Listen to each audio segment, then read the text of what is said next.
can you hear me? Can you hear me? Can you hear me? Can you hear me? Can you hear me? Can you hear me? Can you hear me? Can you guys hear me? Can you guys hear me? Can you guys hear me?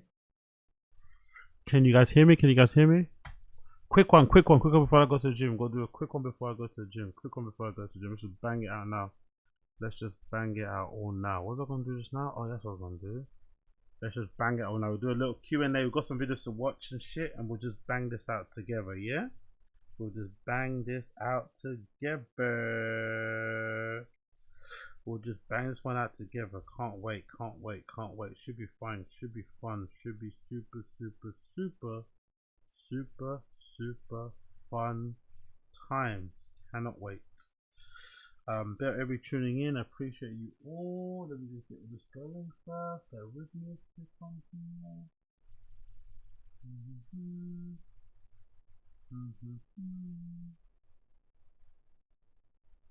Cool.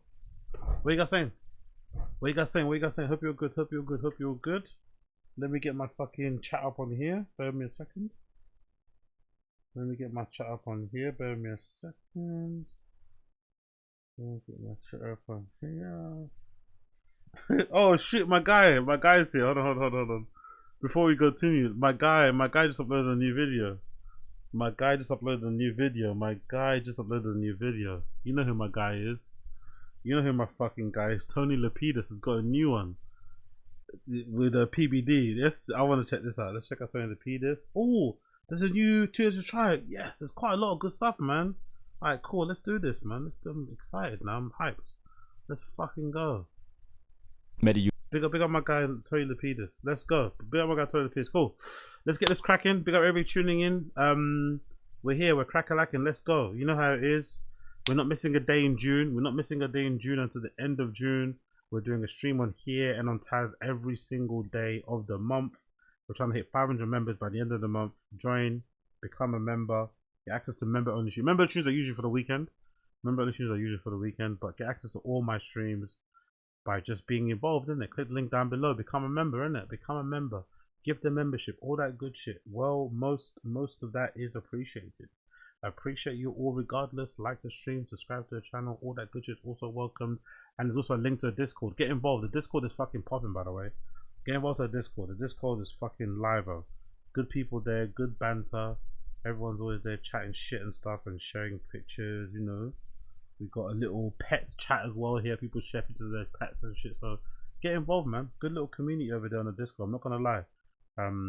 Little by little. I'm not sure how it happened. It can happen overnight. I'm not sure. I don't really have much to do with it, to be honest. But there's a nice little community of people over there on the Discord sharing the things that they're into, sneakers and shit they're wearing, all of this shit.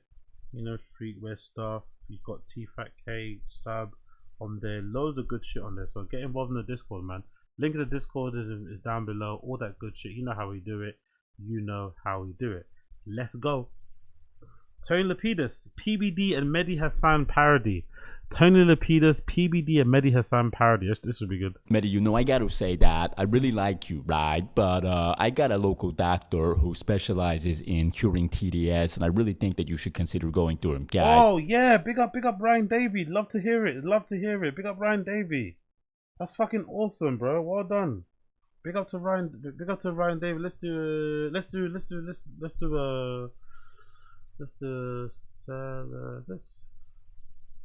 celebration 8-bit song. Let's see. Does that exist? Celebrate. Is that it? Yeah. This got to Ryan Davey. Sup, bro? Happy Monday. Cool update news on the running journey. Got my first podium finish. Your boy got third for the Zinger Nation. Love to hear it. Big up Ryan Davey 23. Congratulations. This is for you. Corner Gang celebrate 8-bit version. Let's fucking go. Big up Ryan Davey. Congratulations, brother. Let's go. Is it playing?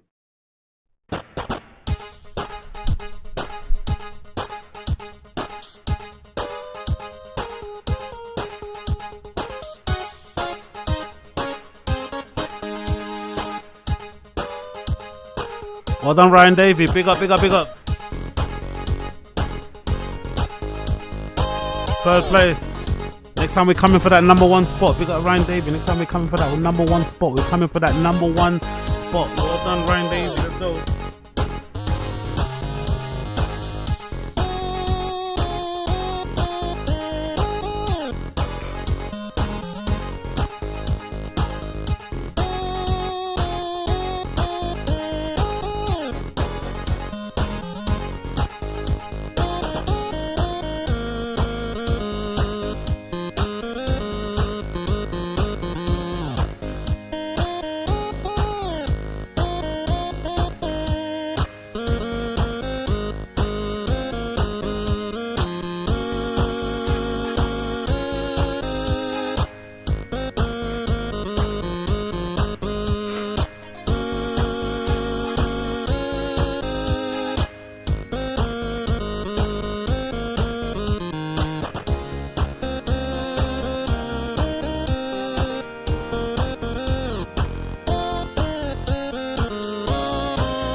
Big up Brian Davey, congratulations, brother.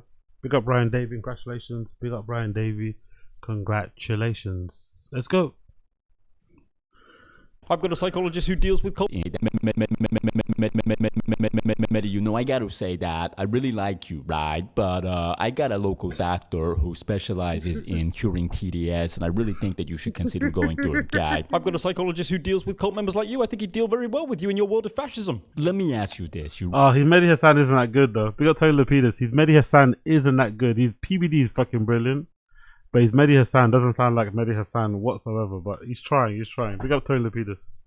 Ready? Racist question, but of course. Guy, who do you think loves America more, Ilhan Omar or Donald Trump? Ilhan Omar, of course. It's not even a question, without doubt. Oh my God, are you serious right now? Racist? Or are you actually, Rob, is he serious? Of course I am. I'm totally serious. We conducted a poll as a tale that asked Americans, who do they think loves this country more, Ilhan Omar or Donald Trump? And guess what? 90% of the respondents said that it was Ilhan Omar. Rob, pull up that piece that I wrote to prove my own point. Oh my God, I can't believe this. I am so glad that you're saying this in public for everybody to hear. So hold on. What you're saying is that you think that Ilhan Omar loves the United States more than President Trump, right? I proudly believe that, and you can clip that up and show everybody. Ilhan Omar is a bigger patriot than Donald Trump. That is just a fact. Zateo even says it. Ilhan Omar is also a nice person. If you speak to anybody who's ever worked for Donald Trump, they say he's a disgusting and vile person. You're so funny. So why do you think that I got that good with the anger face? You're so funny. Donald Trump won in such a landslide? He didn't. I know you live in a far-right algorithm, but Kamala actually won a lot more of the popular vote than people think she did. Kamala won a lot more of the popular vote than Donald Trump. Are you serious? Mehdi, you're a smart guy. What are you saying right now? Contrary to popular belief, it came down to a single vote. Not to millions, not to hundreds of thousands. It came down to a single vote. You can fact check that. Rob, pull up the piece that I wrote that proves me right. You know what the difference is between me and you, Mehdi? Pull up the piece that I wrote that proves me right is fucking brilliant. Recognize the truth when I see it. You're so blinded by your hatred and TDS of Trump that all you can actually see is just how to attack Trump, right? Oh, come on, don't talk to me about the truth. You want the truth? Little Patrick Bet-David wouldn't even have been allowed into the United States under the current cult leader, Donald Trump. So if you want to play that game, at least be consistent. You really are funny. There's really nothing funny about it. Little Patrick Bet-David would not even have been allowed to buy an ice cream under Donald Trump's leadership. That's not me saying it. That's Amnesty International. That's Human Rights Watch. I wrote a piece about this in 2018. What do you think of Hassan Piker? I think he's smart. I think he's a non-violent guy, and I think he just says a few provocative things. Are you serious right now? I can't believe it. Rob, pull up that clip that we have of Hassan Piker talking about capitalist blood streaming through the streets. Pull that up. Yeah, kill them. Kill those motherfuckers and murder those motherfuckers in the street. Let the streets soak in their fucking red capitalist bloods, dude. You're telling me that's non-violent? Yeah, of course, I'm not going to sit here and defend that, but I don't know what the context is. You don't know the context? I got to move on. I don't even know what you're saying right now. I got to ask you, so you're doing well right now. You know, you're making a lot of money, and you're a good capitalist. I'm pleased to see that. Do you credit Trump for any of that, for being pro-business? Do I credit Donald Trump? No, of course I don't. He's an imperialist, fascist man-child. Hold on. So here's where I'm going with this. Hear me out, guy. You're a capitalist. That means you're growing your YouTube numbers all the time. That means that you're expanding into other people's YouTube territory, right? Oh, so now I'm the imperialist because I'm growing a YouTube channel. Where are you even going with this? But that's the exact point that I'm making. Some guy has got to lose so that you can win, right?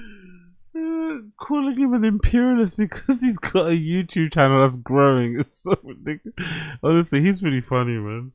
You're an imperialist because you're growing your YouTube channel. That's capitalism. I'm looking at your numbers in front of me right now. They're pretty impressive. I love numbers. You love numbers. We all love numbers. And you know what I do when I see that you're growing in numbers? You know what I do? You're ready for this? Sure. I say, Salu, congratulations. You're doing a great job. Because guess what? That's capitalism. So growing my YouTube channel is now somehow akin to invading Venezuela? Come on, Patrick, you're better than that. And if numbers really is the issue, do you know how many followers online Trump has? It's in the hundreds of millions, Patrick. So please don't talk to me about other people's numbers when your own leader, who you voted for 3 times, is an online numbers imperialist. Clear up your own racist house. Hold on. People are tired of the hypocrisy. People are tired of the fascism. All you do is yap on. You're a professional yapper. Right. And you're a professional propagandist of the far right. Guy. I think that's a little bit racist. You think that's racist? How is that racist? I ran a poll in 2019. Rob, you can pull that up. 100% of the respondents said that you're racist. Are you a racist, Patrick, or not? Of course I'm not. And guess what? You voted for a Republican leader 3 times. That's a white supremacist party. Are you a white supremacist? But here's the thing. Guess what, Mehdi? I don't know if I've ever stated it publicly, but I'm Iranian, right? You don't think that Rob's a racist? You don't think this microphone's racist? You don't think that these headphones are racist? Come on, this is ridiculous. You're so funny. Speaking of racism, I want to move on and ask you, what do you think of what happened to Henry Nowak in the United Kingdom, right? Who's Henry Nowak? You don't know who Henry Nowak is? Or are you serious right now? Rob, is he serious right now? Remind me the context, I might remember. If the lockdown era felt surreal or dystopian, you will absolutely love this laugh-out-loud satirical book skewering the culture, the media frenzy, and the expert class of the COVID years. It's darkly humorous, absolutely unapologetic, and it's been praised in the Spectator Australia, the Epoch Times, and the European Conservative. So check out the links in the description below to put. Okay, fair play. Big up him. Might have to purchase that and read that on fucking here or somewhere. Might have to preach that. What?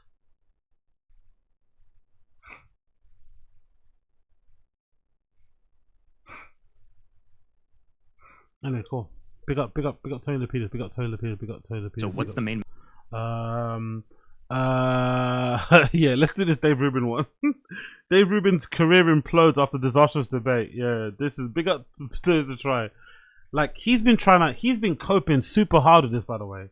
He's been coping super duper hard with this. Oh, we might be drunk as well. Okay, maybe I'll watch that one later. He's been coping super hard with this, Dave Rubin, man. It's been really sad to watch. Actually, I think they might have had some clips about it on the Reddit. Let me see if I can see on the Reddit. Bear me a minute. They might have some clips of it on Reddit. I think he had some of his friends on trying to convince him that he didn't do that badly. Like, brother. Letting some kids, embarrass you in that way. But to be fair, Dave Rubin's had a bit of a hard time ever since kind of Rogan. I think is the one that started, isn't it? Rogan kind of called him out, kind of mugged him up on his show. I think ever since then it's been fucking brutal for fucking Dave Rubin. Yeah. Let me see if I can find it. There we go. Yeah, Dave. There we go. It's on his Reddit here. Look at this one. Best comment on the channel. To celebrate Pride, Jubilee runs a train on Dave Rubin. Fucking hell. Dave Rubin can't stop embarrassing himself, participates in an awkward group therapy session with his actual friends to help him recover from the horrors of his now infamous Jubilee disaster. And I honestly believe several of them would have killed me if given the opportunity, truly. And you all right, relax, bro. Fucking relax. You got dunked on in the fucking debate, like on Jubilee. Relax. They would have killed me. Relax. all know my guy Joey, who works for me, and he said to me after, he said, Dave, I made a choice halfway through that if one of them was going to attack you, I was going to get involved. Because that's the level of tension. Like, I could feel the daggers coming at me. The ones that, mostly they had horrible scowls on their faces, but the ones that smiled at me actually seemed like the most dangerous because they were like Joker smiles. And the weird Joker smiles, it was so distracting and so unpleasant. You can't have discourse. I don't know how you pulled it off. You know, truly, to sit around 20 people that have nothing but hatred for you. Like, there wasn't even I tried my best. I kind of didn't want to do it because I've just been through enough versions of the internet and dealt with the hate and the whatever. My team really wanted me to do it. I was like, you know what? I'll do it, whatever. It's not a big deal. I tried to say, I'll show you a little respect to start this thing. They offered nothing. For 2 hours and 55 minutes, I think I did a very nice job. I did have one blip moment where I kind of blanked on something, and I fully grant that. David, that sounds ridiculous. Honestly, man, what a fucking legend. Let's hear this. Metric that he made better off? What? What's the main metric that he made better off? What? What's the main metric that he made better off? GDP, unemployment, inflation? Do you have any idea? Listen. Well, reviews of Listen. Listen. Oh, one more time, man. That is so brutal. Listen. So what's the main metric that he made better off? What? What's the main metric that he made better off? GDP, unemployment, inflation? Do you have any idea? Listen. Well, reviews of the episode of Not Being Kind, Conservative pundit Dave Rubin branded a complete imbecile, reported the UK's independent newspaper. MAGA host mocked after failing to name any of Trump's achievements, said the Daily Beast. Commentator Mehdi Hassan declared, "It's official, Dave Rubin is the dumbest man in right-wing media." Jesus Christ. It's official. He even added him as well. Mehdi Hassan is really fucking petty. He's really snarking petty. He even added Rubin. Forget the dishonesty. It's official. David Rubin is the dumbest man in the right-wing media. Just gets completely owned again and again. So embarrassing for him. Glenn Greenwald, meanwhile, said it's not news that Dave Rubin is one of the dumbest people in media. A theme developing there. All right, so Dave Rubin has been completely humiliating himself basically his whole career, but especially recently. For some reason, he decided to do this 1 versus 20 Jubilee debate. I don't know how he thought this was a good idea. The people there debating him probably couldn't believe he agreed to do this. Even Tim Pool, who knows Dave and I would imagine is kind of friendly with him, was acting like this is low-hanging fruit, and Jubilee brought on Dave because they know he's an idiot and would make a fool out of himself while trying to defend Trump. Like, Dave's so bad at this, Tim thought it was unfair for them to even do this debate. I mean, he almost acts like it was a setup, but Dave chose to do this. He thought this was going to go well for him. So he's either completely delusional or he's just desperate. But it's getting sad at this point. Not even Dave's friends in politics can defend this. The best they can do is just be like, guys, come on. We all know Dave is bad at this. Of course, he's going to embarrass himself. Celebrate for comedic purposes. I hope Dave never loses the confidence to debate. Dave Rubin v the Jubilee fact-checking team. This is why I don't like people like Parker. First of all, the dude's famous for debating people who aren't good at debating. Now, in this instance, I don't know that Dave Rubin's a debater. He's a guy with opinions. I would argue that I have better answers than Dave has in this regard. This is why I'm not a fan of this stuff. I don't debate people who are stupid. We don't intentionally bring on people who are bad at this stuff so that I can get viral clips. I'd be much more famous and make a lot more money if I did.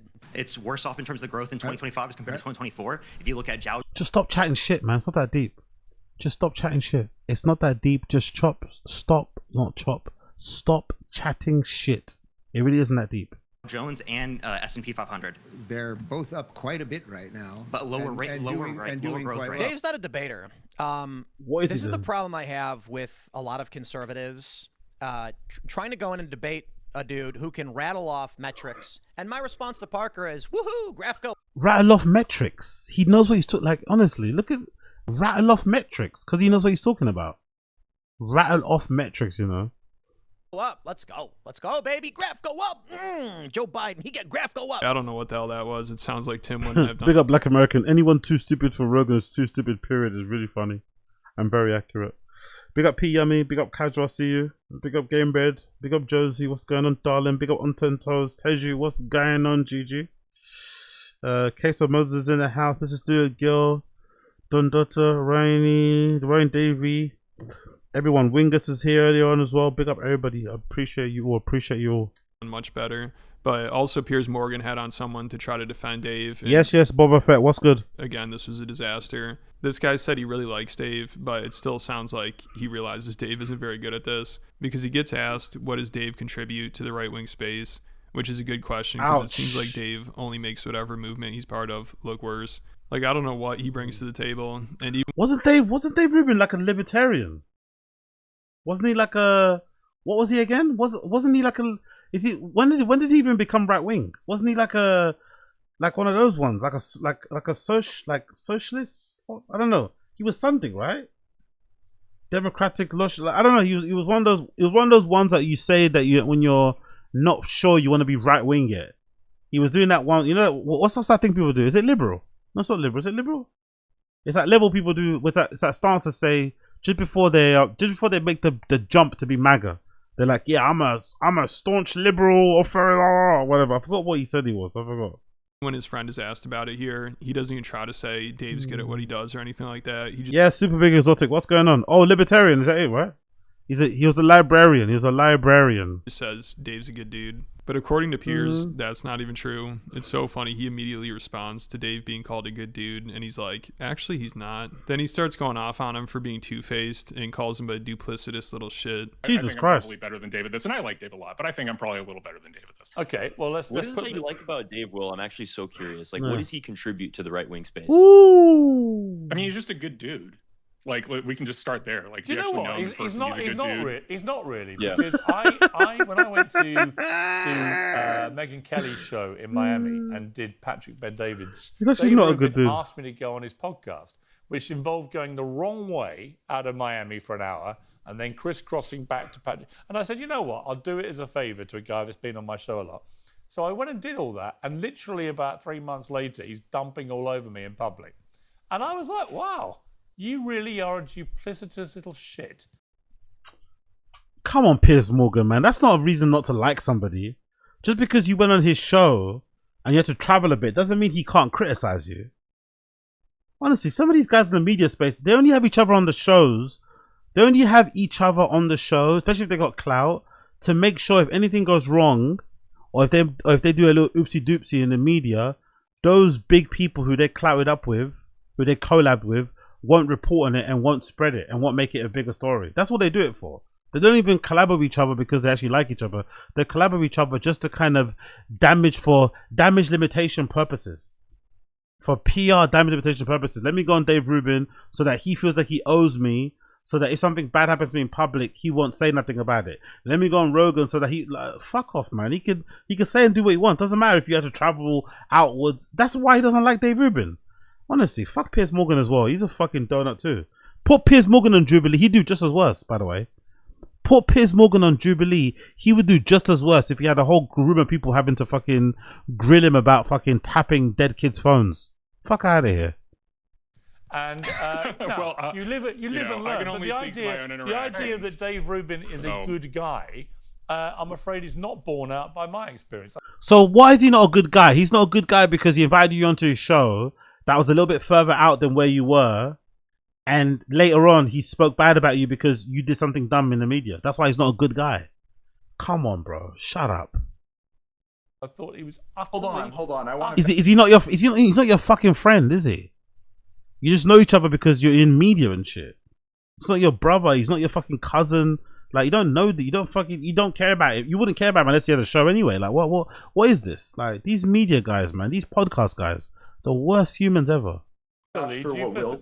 So things just keep getting worse for Dave, and quite a few people have had a falling out with him or cut him off. He was too much of a grifter, even for Joe Rogan. That's the one. Big up Spider-Man. That's the one. Classical liberal. That's the term they use. Not libertarian. They use classical liberal.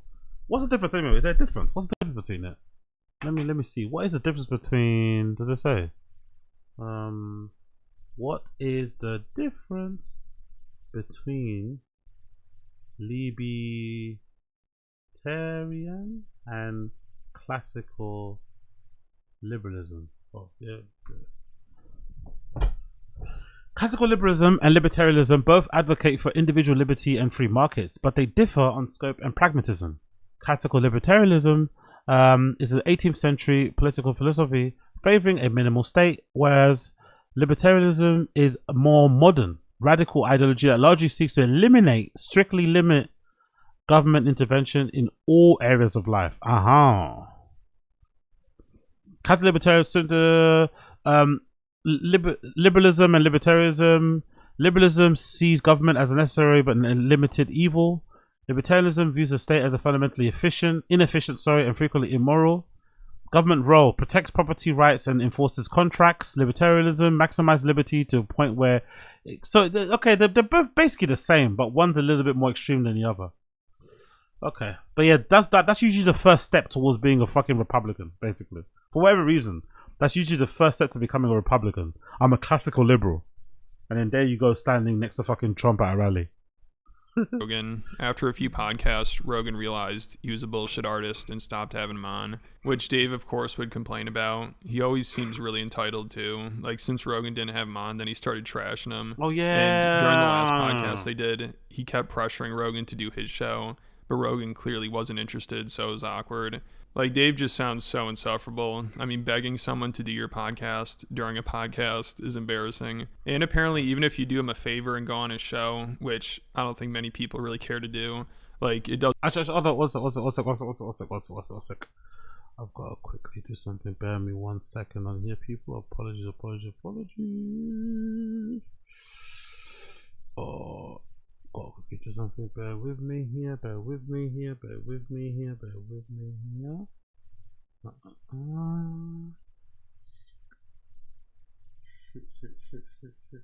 Shit.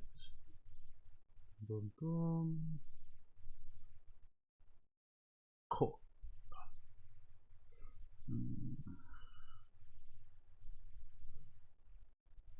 Doesn't benefit Piers Morgan to go on there, but he decided to do Dave a favor, and in return, Dave talked shit behind his back. So it sounds like Dave probably burned that bridge, which was pretty stupid. You know, Piers is really popular, and he was nice enough to do Dave's show, but still, it's not enough. So I don't know how it's worth dealing with him. Yo, big up, who's this? Yo, big up my guy Stoic Savage. That's coming next. And we'll do Brenda. That's coming next. Don't spoil it for me. That's coming next. It's a Spencer video. Spencer Cornelia video. Don't spoil it for me. That's coming next.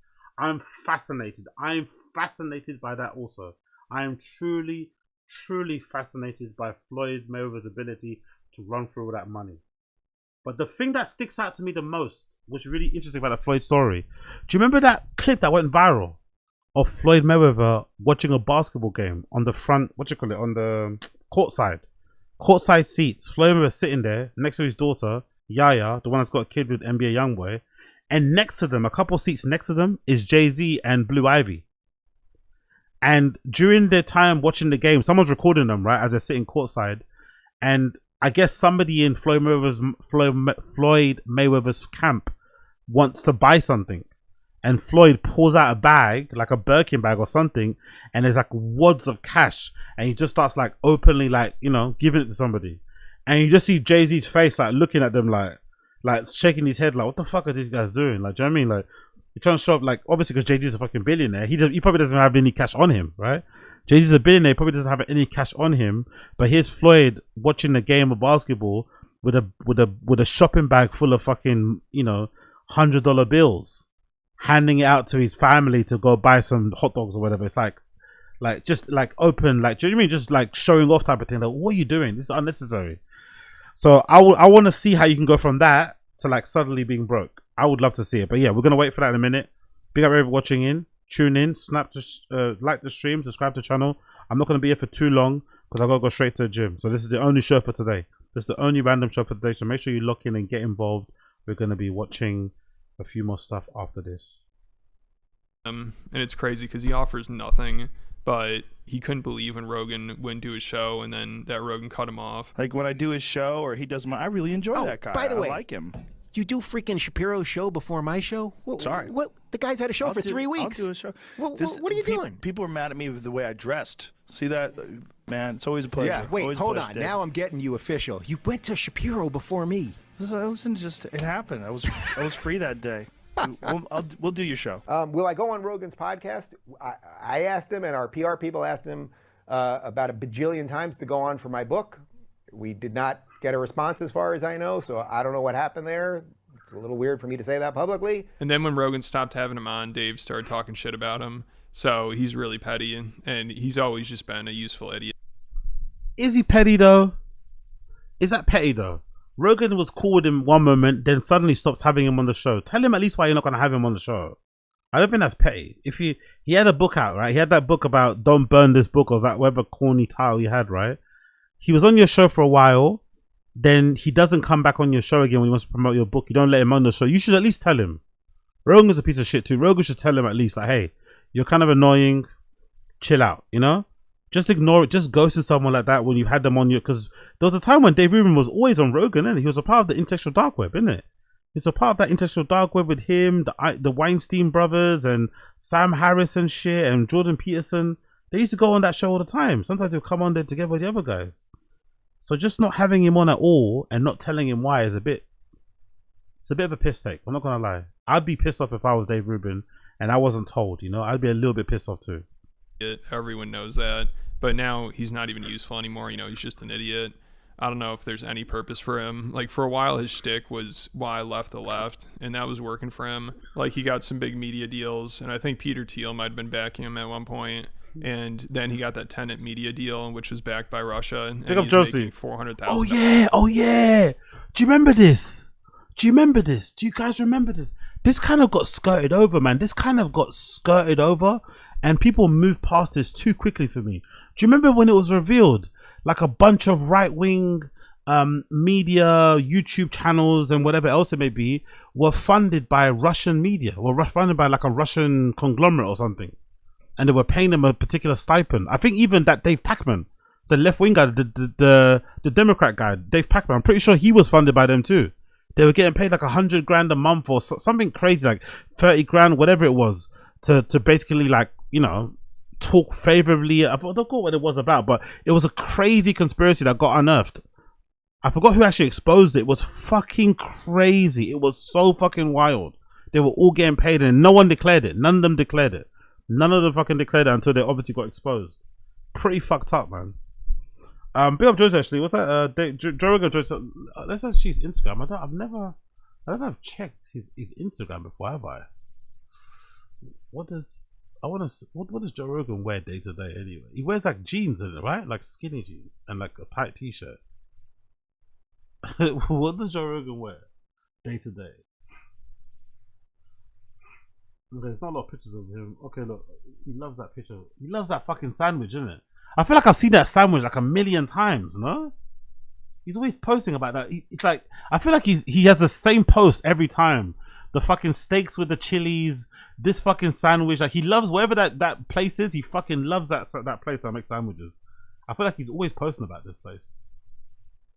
Me, my man Giovanni, he brought the goods. We're here in New Jersey. Anytime we visit the East Coast, we gotta get Giovanni's food. Look at this smoked stracciatella. You gotta. It does look really good though. I'm not gonna lie, it does look fucking brilliant. You never tried this in your life, I promise you. Smoked stracciatella, gabagool, fried eggplants, tricolor sweet cherry peppers, a little mixed greens on a Nicosia ciabatta. Forget about it. Yeah, I need some of that. This is your favorite. I need some the of that. Bronx Godfather. The famous Bronx Godfather. And this is yours. You want me to cut him up a little bit? Cut it up a little bit. Why not? Yeah, I need some of that. I'm gonna when I come back from the gym, I'm gonna get me a sub. I'm gonna go Lidl and make me a sub. I'm gonna Lidl and make me a gabba gabba gubba gubba. Come on. Why not? Let's go. Tommy, what do you think? I'm about to get down. This is your sandwich, the Joe. So what does he wear day to day? It's like scared. So I don't know. He dresses alright. I guess he's not really into fashion though, isn't it? Joe's not really into a fashion guy. He just wears less obvious workout clothes. You know, casually. He doesn't really. I mean, that's what you know what I mean. Just like workout clothes that he hasn't sweated in just yet. That's basically what he wears. His style is like workout clothes that he has not sweated in just yet. You know? Like, that's Joe's style. Workout clothes he hasn't sweated in just yet. He doesn't, you know? He doesn't really have a, you know, look. Like, he looks like his dad a lot, innit? The older Joe's getting, you know his dad that's a big hater that fucking talks really badly, and I think Joe had a bad relationship, but I think he used to beat him up a lot. You know his dad. Isn't Joe, he looks like a lot like his dad now, innit? The older he's getting, he looks exactly like his dad.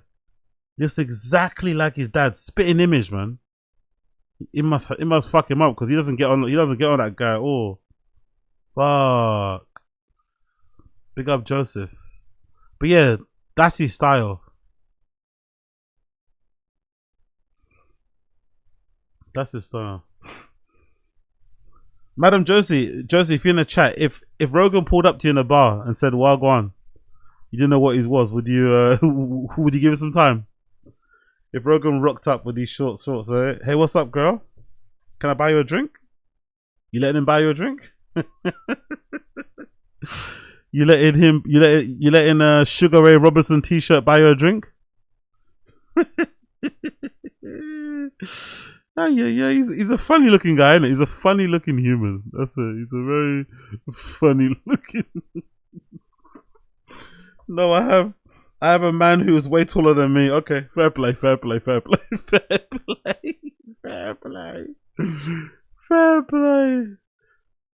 a pocket rocket, isn't it? He's a little labubu, and he's a little keyring. Look at him. He's a little fucking keyring.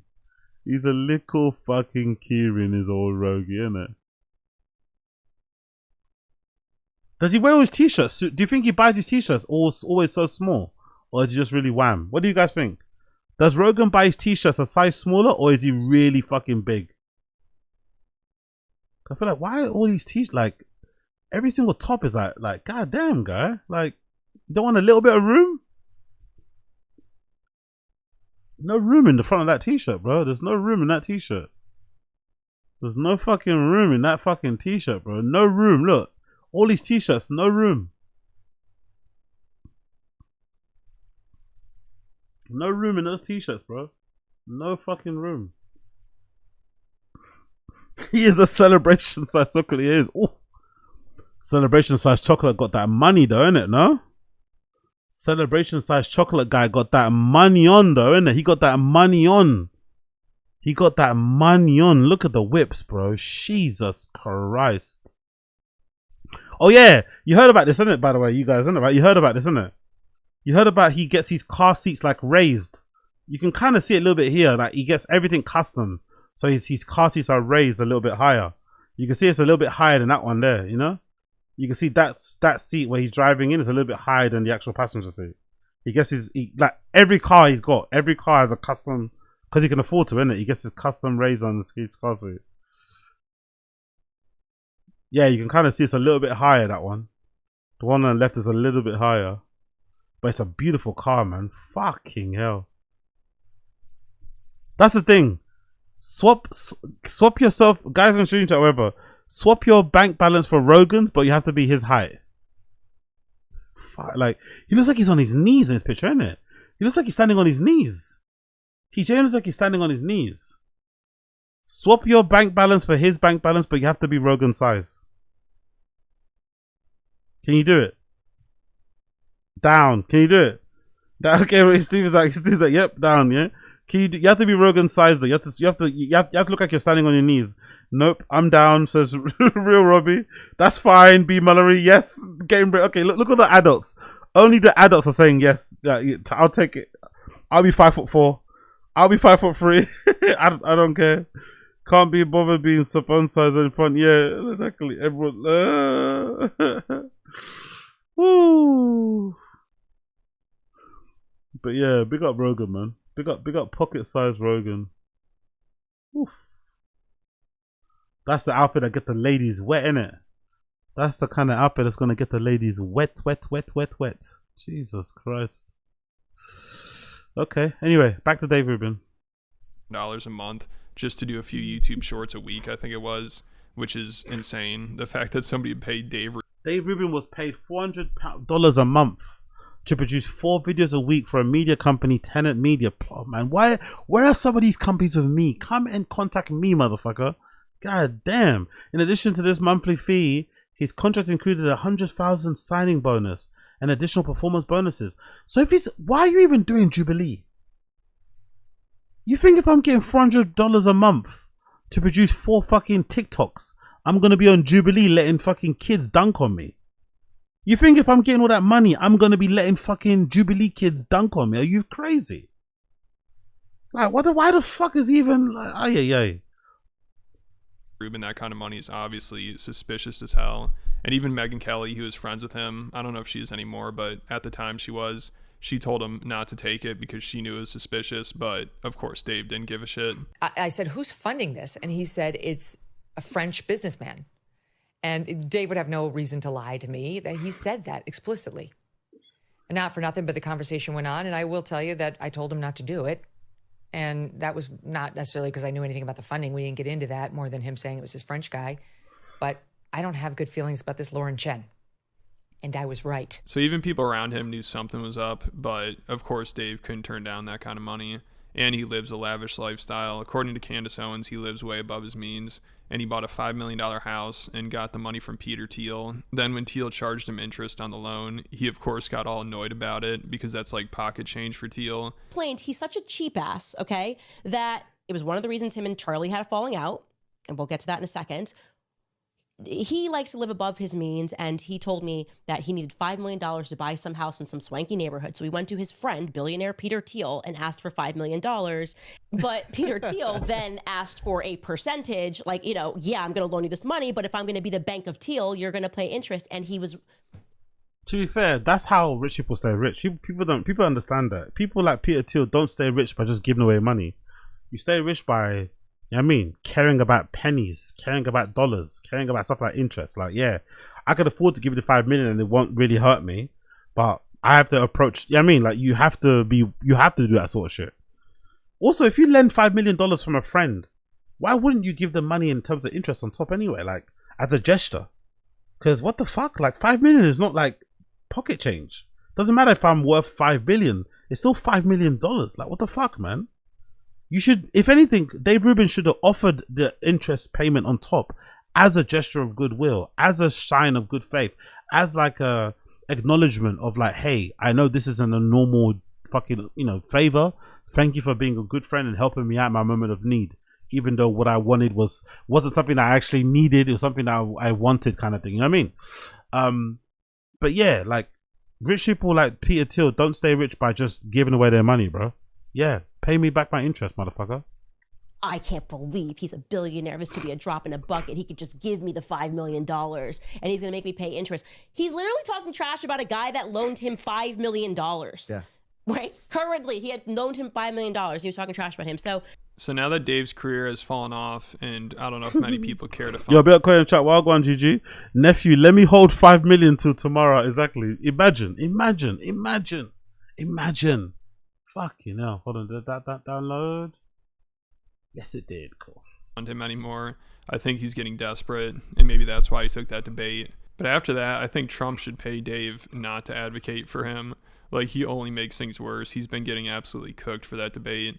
I don't know how it benefits anyone to have him on their side. I guess they'll shamelessly promote propaganda. That's about it. But I feel like most people see through it, and Dave just makes a fool out of himself. Like, recently there was this compilation put together of him talking about the Iran war, and it's insane how bad his predictions are and how wrong he's been about everything and how full of shit he is. But he's been a grifter for so long, and he has absolutely no shame about it. I mean, he has no problem bullshitting his audience and lying to them. To be fair to him, to be fair to Dave Rubin, he got away with it before people realized he was a dick, before people realized he was dumb as fuck. So I don't blame him for still riding the whole, like, I'm super smart, but really I'm dumb thing. Because most of us weren't paying attention. Now everyone's paying attention and kind of like realize, oh, he's kind of stupid, isn't it? Now everyone's kind of calling him out, but he's been getting away with, like, he's been getting hundreds of thousands of dollars, even though he's dumb, you know. So like, I don't blame the weird arrogance he has, you know, because he has this like weird cockiness, and it's almost like Brendan. He kind of doesn't know that he's dumb. He kind of has this weird cockiness and arrogance about him, but I get it. You've been getting away with it for years. As long as the checks keep coming in, that's all that matters. Allow me to make a prediction here in my prediction stuff. I'm not Polymarket, I'm not Kalshi, but I'm pretty good at predictions. And my prediction here is that everything that the media is now going to say about Iran's going to close the Strait of Hormuz and energy prices are going to go crazy and all these, none of this is going to come to pass. Gas prices are coming down and will continue to come down. If the United States wants to keep the Strait of Hormuz open, which it does, and Donald Trump said we'll escort ships through if we have to, it's going to stay open. Sounds like the Kurds are starting to enter the country with arms to help the people take out the last vestiges of the IRGC. There's a lot of good things happening. This is Iranians, and you can hear they are chanting Bibi June, Bibi Netanyahu. In Iran, they are chanting praise for Benjamin Netanyahu. BB June, deep fake of Iranians cheering Netanyahu went from meme to reality. Honestly, why do all those group of people get done so easily by deepfakes and AI and shit? What's with like Rogan and his cohort of guys? Is it because they were older? I don't get it. Like, it seems like all Rogan's friends get easily done and duped by obvious AI and shit. It's like, god damn. Not even like a little bit of research. Not even a little quick Google, a little Reddit search to quickly check if it's actually legit. They're so easily duped. They've plotted this war, this extraordinary war that will be studied for decades, right? For decades, they will study how this incredible war took place. And when we have a Department of War that is not looking for war, but will perform war, then we are going to do it at the maximum level of competency. So this guy has no credibility left. I don't know how anyone could take him seriously. Also, I always forget he started as a comedian. He originally was just some shitty comedian, but he probably wasn't getting anywhere in the entertainment industry, so of course he switched to politics, which is a transition we see a lot from comedians. But at least he's making people laugh now. You know, it's hilarious watching this guy debase himself. I mean, he's so bad at what he does, people like Tim Pool act like it's not even fair to make fun of him or debate him, because everyone knows he's not very smart. You know, they treat him like he's disabled and people shouldn't be picking on him. I mean, even Joe Rogan implied that Dave is cognitively limited. Is there a difference between, say, what Sam Cedar does? Cognitively limited? Is that what Brendan Schaub is? Cognitively limited. To be fair, if Rogan's calling you that as well, you got to be offended. Like what Joe said earlier, you got to be a bit offended. Oh no, Black American, right? You got to be a little bit offended. If Rogan's calling you dumb, you have to be a little bit offended. Come on. To Dave Rubin. Mental incompetent? Do you mean that they're ignorant, or that they're mentally ill or cognitively limited? Cognitively limited. But with Dave, you know, there's enough moments where he's misstepped, where they just feel like, okay, we got a wounded antelope. Yeah. So everyone at that Jubilee debate should be ashamed of themselves for debating someone they know is cognitively limited. It's so funny Dave is so bad at his job, people almost act like it's bullying to goof on him or debate him. Like Jubilee shouldn't have asked him because they know he's not all there. I mean, it's pathetic that he has to be treated like that. You know, I think it's even more insulting than the people making fun of him. Because they're basically just like, what did you guys really prove? Dave's an idiot? Of course. Everyone knows that already. So it's rough. Not really. Everyone was reminded about that. People forgot because he's not been in, you know, he's not been in front of mind for a lot of people. Unless you're a Dave Rubin fan, you haven't been paying attention to him. We were reminded on a very large scale. This is a really embarrassing moment for him because he hasn't been, I don't think he's been on anyone's mind for a while. He's like the other guy, Mug Club guy, you know? He's not really on people's minds. Then the first time he comes back around and he's back on the timeline again, it's because he's getting mugged off by a group of fucking teenagers. Like, I mean, it's kind of embarrassing. It's kind of embarrassing for that to be your reintroduction back to everyone's fucking... To be reintroduced back into the zeitgeist like that is fucking deplorable. But Dave's a grifter and he put himself in that situation. That's why nobody has sympathy for him. He's a total sellout. And I guess since there are people that fund him and take him seriously, he really overestimated himself doing this debate. He forgot that he's cognitively limited. So he just seemed totally lost during this. I don't think he prepared for it at all. Like, people think he has a humiliation kink or something because obviously this was going to be a disaster. Anybody could have told you that. I mean, it seems like everybody left and right are like, what the hell was he thinking agreeing to do this? And unfortunately, I can't play any of the clips from the debate because it gets copyright claimed. But right when you think things couldn't get much worse for him, Dave is now crying about how he thought his life might have been in danger during the debate. I honestly believe several of them would have killed me if given the opportunity, truly. And you all know my guy Joey, who works for me, and he said to me after, he said, Dave, I made a choice halfway through that if one of them was going to attack you, I was going to get involved. Because that's the level of tension. Like, I could feel the daggers coming at me. The ones that, mostly they had horrible scowls on their faces, but the ones that smiled at me actually seemed like the most dangerous because they were like Joker smiles. And the weird Joker smiles, it was so distracting and so unpleasant. You can't have discourse. I don't know how you pulled it off. You know, truly, to sit around 20 people. Making yourself out a victim when you've been on Jubilee is crazy, man. Trying to pay yourself out to be a victim because you got dunked on during a Jubilee debate is really pathetic.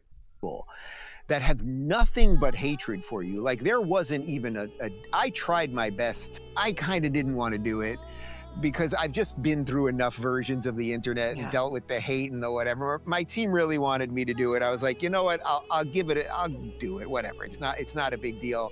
I tried to say, I'll show you a little respect to start this thing. They offered nothing. For 2 hours and 55 minutes, I think I did a very nice job. I did have one blip moment where I kind of blanked on something, and I fully grant that. So I don't think it can get more pathetic than this. This guy is something else. And of course, he thought he did a good job.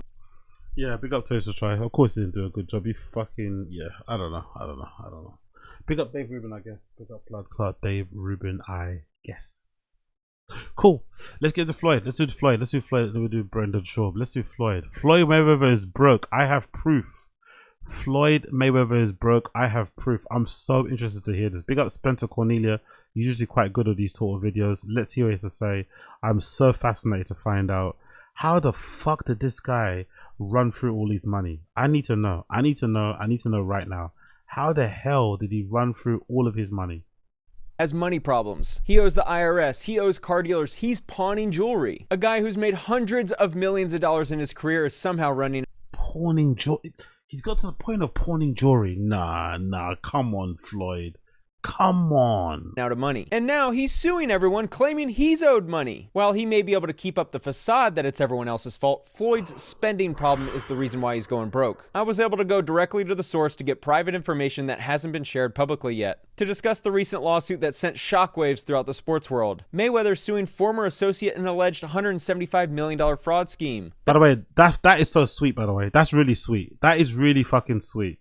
Because that guy was like the guy that fucking Floyd was acting like would never do him dirty, and allegedly, because he can't read and write and shit, the guy ends up kind of fleecing him for 175 M's. That associate, Jonah, shared with me private text messages, private images of Floyd signing contracts, and access to private communication with this team. And the proof I've been given will contradict everything you've heard in the news about this case. By going through all of the claims presented in the lawsuit, I'll share all the private information that I have access to so we can understand fully what's going on with Floyd Mayweather. In 2017, Recknitz. So is Floyd doing that thing where, you know, sometimes where like you get paid and you get a little bit crazy and you start spending a bunch of money, and then you check your account and you're like, hold on, who stole my card? You don't recognize some of the spending, like, because you went a bit nuts, and then quite quickly you run through all your money, like, oh shit, I've still got like 3 weeks left of the month, you know? I wonder if that's what kind of happened, you know? Instead of taking responsibility for the spending that he done, Floyd started to point fingers at everyone else around him, like, no, you guys must have stole from me. You guys must have stole. It's like, no, we didn't. Like, you signed this, you got this amount, and you spent it all. And Mayweather became friends, which ultimately led to Recknitz becoming Floyd's investment manager, real estate advisor, and banking liaison. Jonah helped put deals together for Floyd. He was his manager. So that's sponsorships, real estate deals, and fights, just to name a few revenue streams. Jonah shared with me that he was not on salary, meaning he only made money when there was a commission on finding a deal. As an example, Jonah shared with me that Floyd was running out of money in 2020. So Jonah put together a fight with Logan Paul to generate income, as well as many other exhibition fights. So that rumor early on that Floyd only took that fight with Logan because he was broke was true. I think even Logan said it at the time, no? He made like a joke about it. That rumor was true. That Floyd was down bad even during the Logan fight. Wow. Turns out the only people actually punching Floyd in the face at this time were the IRS debt collectors. More on that in a minute. The first big claim that Floyd makes is that he wasn't aware that in 2016, Recknitz had pleaded guilty to wire fraud conspiracy, that Recknitz had cooperated with the United States attorney, or that Recknitz had been the subject of significant civil litigation. What Floyd's attorney was trying to do with this complaint is make it look like Floyd was taken advantage of by a guy with a questionable past. Like Floyd is this innocent victim who had no idea who this guy really was. There's a little problem with that, because I have proof he did know. This letter on the screen was sent in 2023 by Floyd Mayweather to a U.S. District Judge for the Southern District of New York. The bottom includes Floyd's name and his signature. For context, this is Floyd Mayweather's letter to the judge in Jonah Recknitz's case, speaking about Jonah's character and why he deserves a better outcome. In the second paragraph, he writes, "We became friendly and I supported him when he was going through the process of being sentenced in 2019. That sounds to me like he knew about Jonah's litigation in New York." In the third paragraph, he writes that Jonah has worked with him as his promoter and business advisor. He has has taken the job and run with it, helping Floyd in every aspect and opening up new opportunities. He further mentions the charitable work they've done together. Further down, he mentions that people have tried to take advantage of Jonah by bringing lawsuits against him as a way to extort him. And finally, Floyd writes, I appreciate you taking the time to read this letter, Your Honor. I would just ask that you consider my personal testimony that Jonah Rechnitz is a good person. He claimed that he didn't know about Jonah's past in the complaint, yet he wrote that letter in support of Jonah, showing he clearly knew about the litigation in New York. So it doesn't seem to add up. Many have speculated that Mayweather is coming out of retirement for a rematch with Pacquiao because he needs the money. Yes, this is why. Around August 2025, Floyd needed cash money, so he decided to start pawning his jewelry. Here's a text on August 25th, 2025. Wow.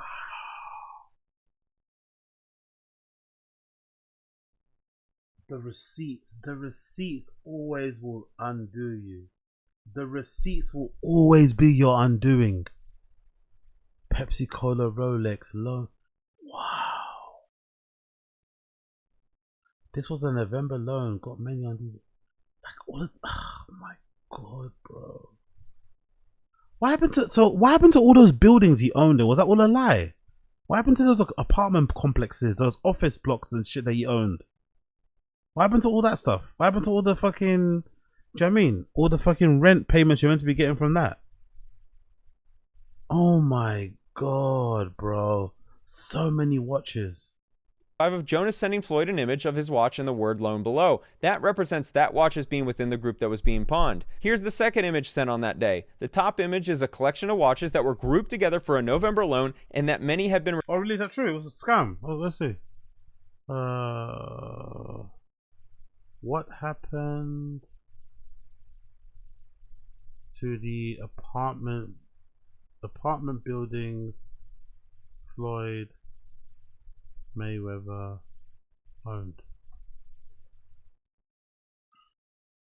In 2025, Floyd famously announced that his firm, Vada Properties, had purchased 62 affordable apartment buildings in Manhattan for $402 million. However, investigations quickly revealed there was no evidence of a closed sale, sparking a massive $100 million defamation lawsuit by Mayweather against Business Insider. The saga surrounding Mayweather's real estate portfolio and recent filing moves involves several key disputes. Mayweather was sued for defaulting on a $100,000 per month lease on a luxury baccarat hotel and residence. The landlords claimed he owed $330,000 in back rent and damages, and he finally vacated the property. The $175 million fraud suit. Mayweather filed a massive lawsuit against former associates and money manager, accusing them of embezzling hundreds of millions through unauthorized real estate schemes. So he's saying that he was scammed in this thing. Then commercial foreclosure investigators have revealed that the handful of commercial properties and businesses tied to the boxer have faced foreclosure for the tax liens. God damn, this guy's getting scammed by everybody, isn't it? Like, either he's getting scammed or he's in on it himself. Floyd, mate. Floyd. Fucking hell, son. Returned after the balance was paid down. Here's the next message of another collection of watches that were used for a loan. The image on the left is an exhibit Floyd included in the complaint. Within this list are 4 of the watches you see in the text message on the right that were included in the group of watches that were pawned. This indicates he continues to lie about not knowing that his watches were getting pawned for a loan to fund his lifestyle. What was told to me is that Floyd was running out of... Oh, okay, big up Coiler. They were never rented. It was a real estate invest. Jesus. A scam on that level is just so fucking crazy, isn't it? A scam involving those types of monies. Jesus. It's kind of both. He can't read and he's half of a scammer. Yeah. The betrayal. What a fucking loser to sue the guy after. Exactly. That's what I'm saying. Exactly. Big up Black American. That Jewish guy is actually a stand-up individual. He wasn't even on salary. He was only taking commission on the deals that he was closing. He was preventing him from getting scammed, but other people were trying to get on a scam. Other people were hitting up the Jewish guy to be like, hey, we've heard this guy's a fucking dum-dum. Bring us in and we can both make some money. He was resisting doing that. He didn't want to do that. He was kind of like, what's the thing called? He was keeping the wolves at bay. He was keeping the scamming wolves at bay, and then Mayweather sues him for $175 million. What a piece of shit, man. What a piece of shit. What a piece of shit. money. Now, obviously, his broke is a lot different than broke for me and you, but at this time he needed money, so he decided to pawn $13 million from his watch collection. He does have his own jet and has flown private for a couple decades, and he has an extensive exotic car collection. But what has been shared with me is that his lifestyle is so expensive that he constantly needs to take out loans against all his assets, and it's fine when he's fighting and making money because he can pay the loans back, but it's kind of like musical chairs. Here's Floyd texting about having to give up all of his jewelry and watches and all of his women's bags. Further, he sent the text, "Don't forget about my ladies' Birkins, also that's a part of the $13 million. In December 2025, Floyd texted, "Please keep me updated on my jewelry and Birkins, thanks." Back in March, so around 7 For someone that can't read and write, he does text pretty decently, innit? Like, how do you live like that though, man? How do you live like that? How are you a multi-millionaire but you're living above your means? It doesn't make any sense. Why would you do that to yourself? Being a multi-millionaire and still being broke is just, it feels like a punt. Like he's not even a gambler, if I'm not mistaken, right? He doesn't even gamble. He doesn't even have like a gambling addiction. He doesn't drink. He doesn't do drugs. So all of it is just spending to look a certain way. He literally just spends to look a certain way. He doesn't do heroin. He's not into coke. He's not into fucking weed. He's not drinking lean. He doesn't seem to have a sex addiction with prostitutes and shit. He's not gambling. All of the money the reason why he's broke is solely because he likes to flash. He likes to be flashy. It's pretty crazy. All of the reason why he's broke is because he wants to be flat. He's literally his name, innit? Money Mayweather. He wants to look like money. That's the only reason why he's broke. Because he wants to look like money 24/7. Wow. That is so sad, man. months after he began pawning, he texted his pawn shop lender asking about the balance he owes so Jonah knows what the number is. Jonah, as Floyd's manager and the one who handles all the financial transactions, is the one who ensures that all the loans are paid off. The lender responds $1.85 million in checks, $10.8 million in jewelry, and $1.47 million in fees, and he mentions needing another $360,000 by Friday so the fees don't keep adding up. Floyd received the $13 million for pawning watches in his supposed $100 million watch collection. Jonah shared with me 100. That's the thing about pawning. That's the thing about fucking giving. That's the thing about pawning. Your watch collection is worth $100 million, probably because he's taking this ticket price, right? The retail price, whatever he paid for it, he's probably just adding them together. Your $100 million watch collection sells for 13 million. I'd punch several concrete walls. My $100 million watch collection only sells for 13. Maybe I imagine because most of it's bust downs and shit. I get it, but 13 million, just over 10%. I'm pissed. I'm pissed that people pay up to 3% per month, which is why the fees were so high. That loan was almost paid in full. If you reread Joel's message, it makes sense. Joel says, I have recouped everything and hasn't had to sell any. Oh, so he does gamble. Okay, cool. So he does gamble as well. So that's why he lost his. Okay, cool. So it's not just spending. Big up Don Dutta. He's shown before on his socials he's betting tickets of 6-figure wages, betting on NBA and college basketball games, only shared them when he wins. Okay, cool. So he does get so I guess that's one of his biggest vices then, isn't it? Is gambling as well, chasing that fucking dragon and or whatever. Fuck, man. Fuck. What a crazy life. Pieces. All that remains is another $360,000, so Floyd doesn't have to pay any more fees. That also might explain why we haven't seen him about in a while. He hasn't been flashy in a long time, I feel like, on the timeline at least. Let me see. I feel like he's been recycling old pictures. That probably explains why. Because there was a time where he sold all of his jewelry, so he didn't have anything to floss with, innit? That probably explains. I feel like I haven't seen him on a timeline in a while. Like flexing, you know? Who's this? CEO has been signing names alongside the husband in numerous... What? What's this about? I guess is he hotting somebody up for stealing something from him? I'm assuming, right?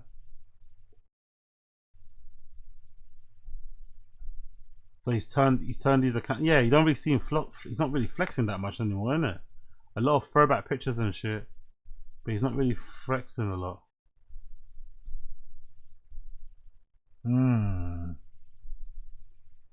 What's this? Happy Valentine's Day for what? It's a drink I guess he owns. Yeah, you're not seeing him flex as much as before. That was last year, November.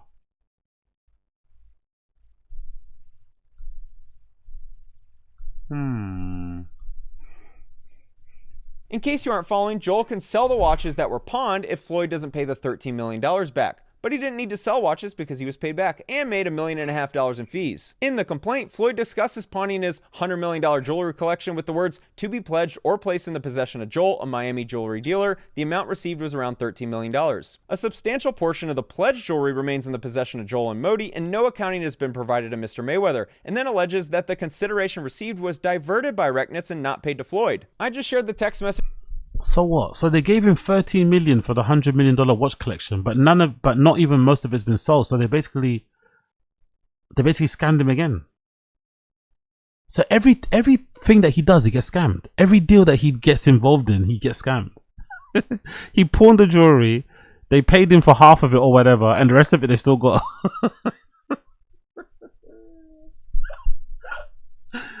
Jesus, honestly, not being able to read and write definitely isn't great, is it? Definitely isn't great. Because everyone sees you as a lick. Everyone sees you as a fucking lick.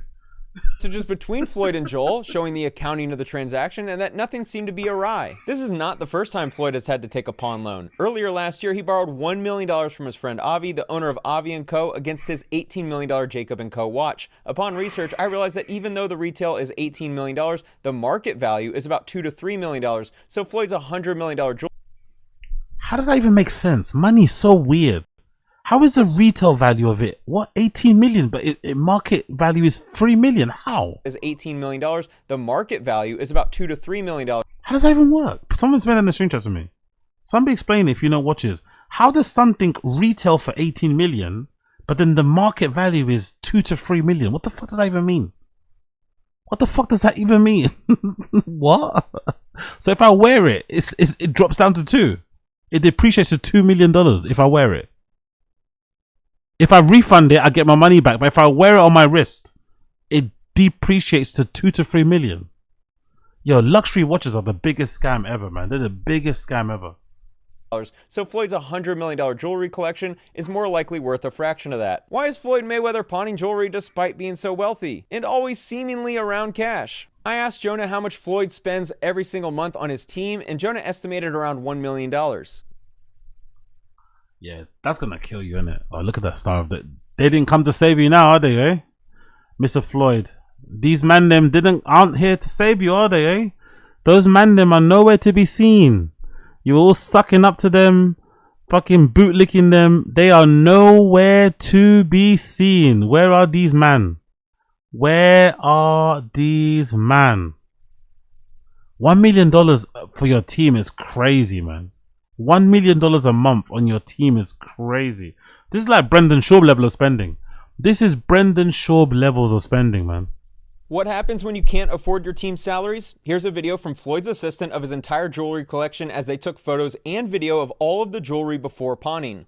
This photo is the same table from the video before with cash on the table, as that was the cash delivered for pawning the jewelry. When you add up Floyd's entire lifestyle, he could easily be spending $2 to $3 million per month, which means he probably needs to be making around $50 million of pre-tax income in order to just break even on that lifestyle expenses. When you're fighting Conor McGregor or Manny Pacquiao, you can cover that type of spend. But I always talk about this in my Athletes Going Broke series. These athletes will keep their lifestyle spend around the same, and when that income goes to essentially zero, they go broke pretty quickly. Floyd claims Jonah screwed him, but ironically, Jonah actually saved him from being bankrupt. Floyd claims he invested $31.5 million into real estate.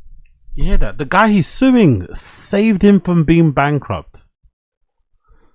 Honestly, there's no friends in this game, man. There's no friends in this game. He must feel so betrayed. The guy saved him from bankruptcy, which would have been incredibly embarrassing for his brand, would have been, you know, everything about it. And here he is suing him for $175 million. Floyd ain't shit.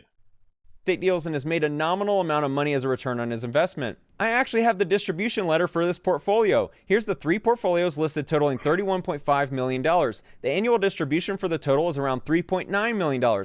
Back in 2024, when Floyd began investing in real estate, he had no liquidity, meaning he had no cash flow and essentially had no cash to his name. Jonah presents an idea to Floyd Mayweather, as Floyd at the time had 2 properties that were owned in full, however they were... Big up Diana.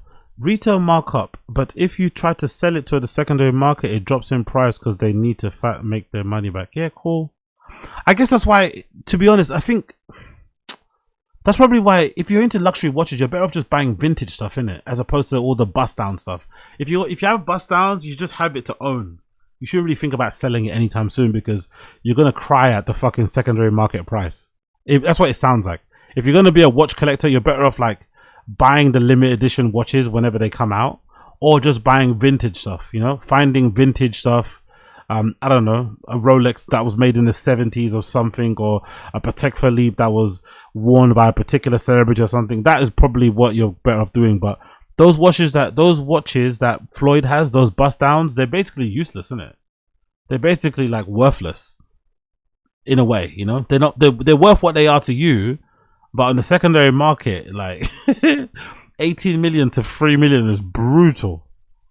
Weren't being rented out, so they were costing him money every month. Jonas says you should invest that money in real estate so that you can start earning cash flow. In one of the exhibits filed with the complaint, Floyd shows the sale of his Beverly Hills and Miami properties. Instead of having 2 houses sit empty like before, Floyd is now earning almost $4 million every year in cash flow while owning valuable real estate in New York. So it's odd seeing him file this complaint alleging he's been screwed. Does anyone remember this fight? It was in 2015, 11 years ago. And this fight was in 2017. Al Heyman had to advance Floyd money from this fight because Floyd had already spent all of his money. All of this spending is not new. It's been going on for years. So think about this. It's been 9 years since that fight. Let's assume Floyd spends around $20 million per year, which is pretty reasonable given his lifestyle expenses. That would have meant he spent $180 million since that fight in 2017. He's always posted pictures with cash money because it's his branding. And he certainly has had a lot of money at one point. But spending a couple $1 million per month blows through this cash instantly. Floyd may have had a $100 million jewelry and watch collection, and that's certainly wealthy to me and you, but when you're spending $20, $30 million per year, that $100 million can dry up pretty quickly. That kind of spending is just like, I don't know, man. Don't you get bored of spending like just I guess it's addiction in itself. It's like, God, oh my, how many watches and Burberry outfits and like Lambos do you need, brother? Like, calm down. It's not even like he's not even going broke because he has a lack of income. He's literally going broke because he has lack of spending. He spends too much. It's not even like he has, you know what I mean? It's not even like he has enough. Like, the money that he's coming in is a lot from the boxing fight. It's a big lump of money that he should be able to live off forever. But his spending is just so crazy. Like, his spending is so nuts. Oh my God.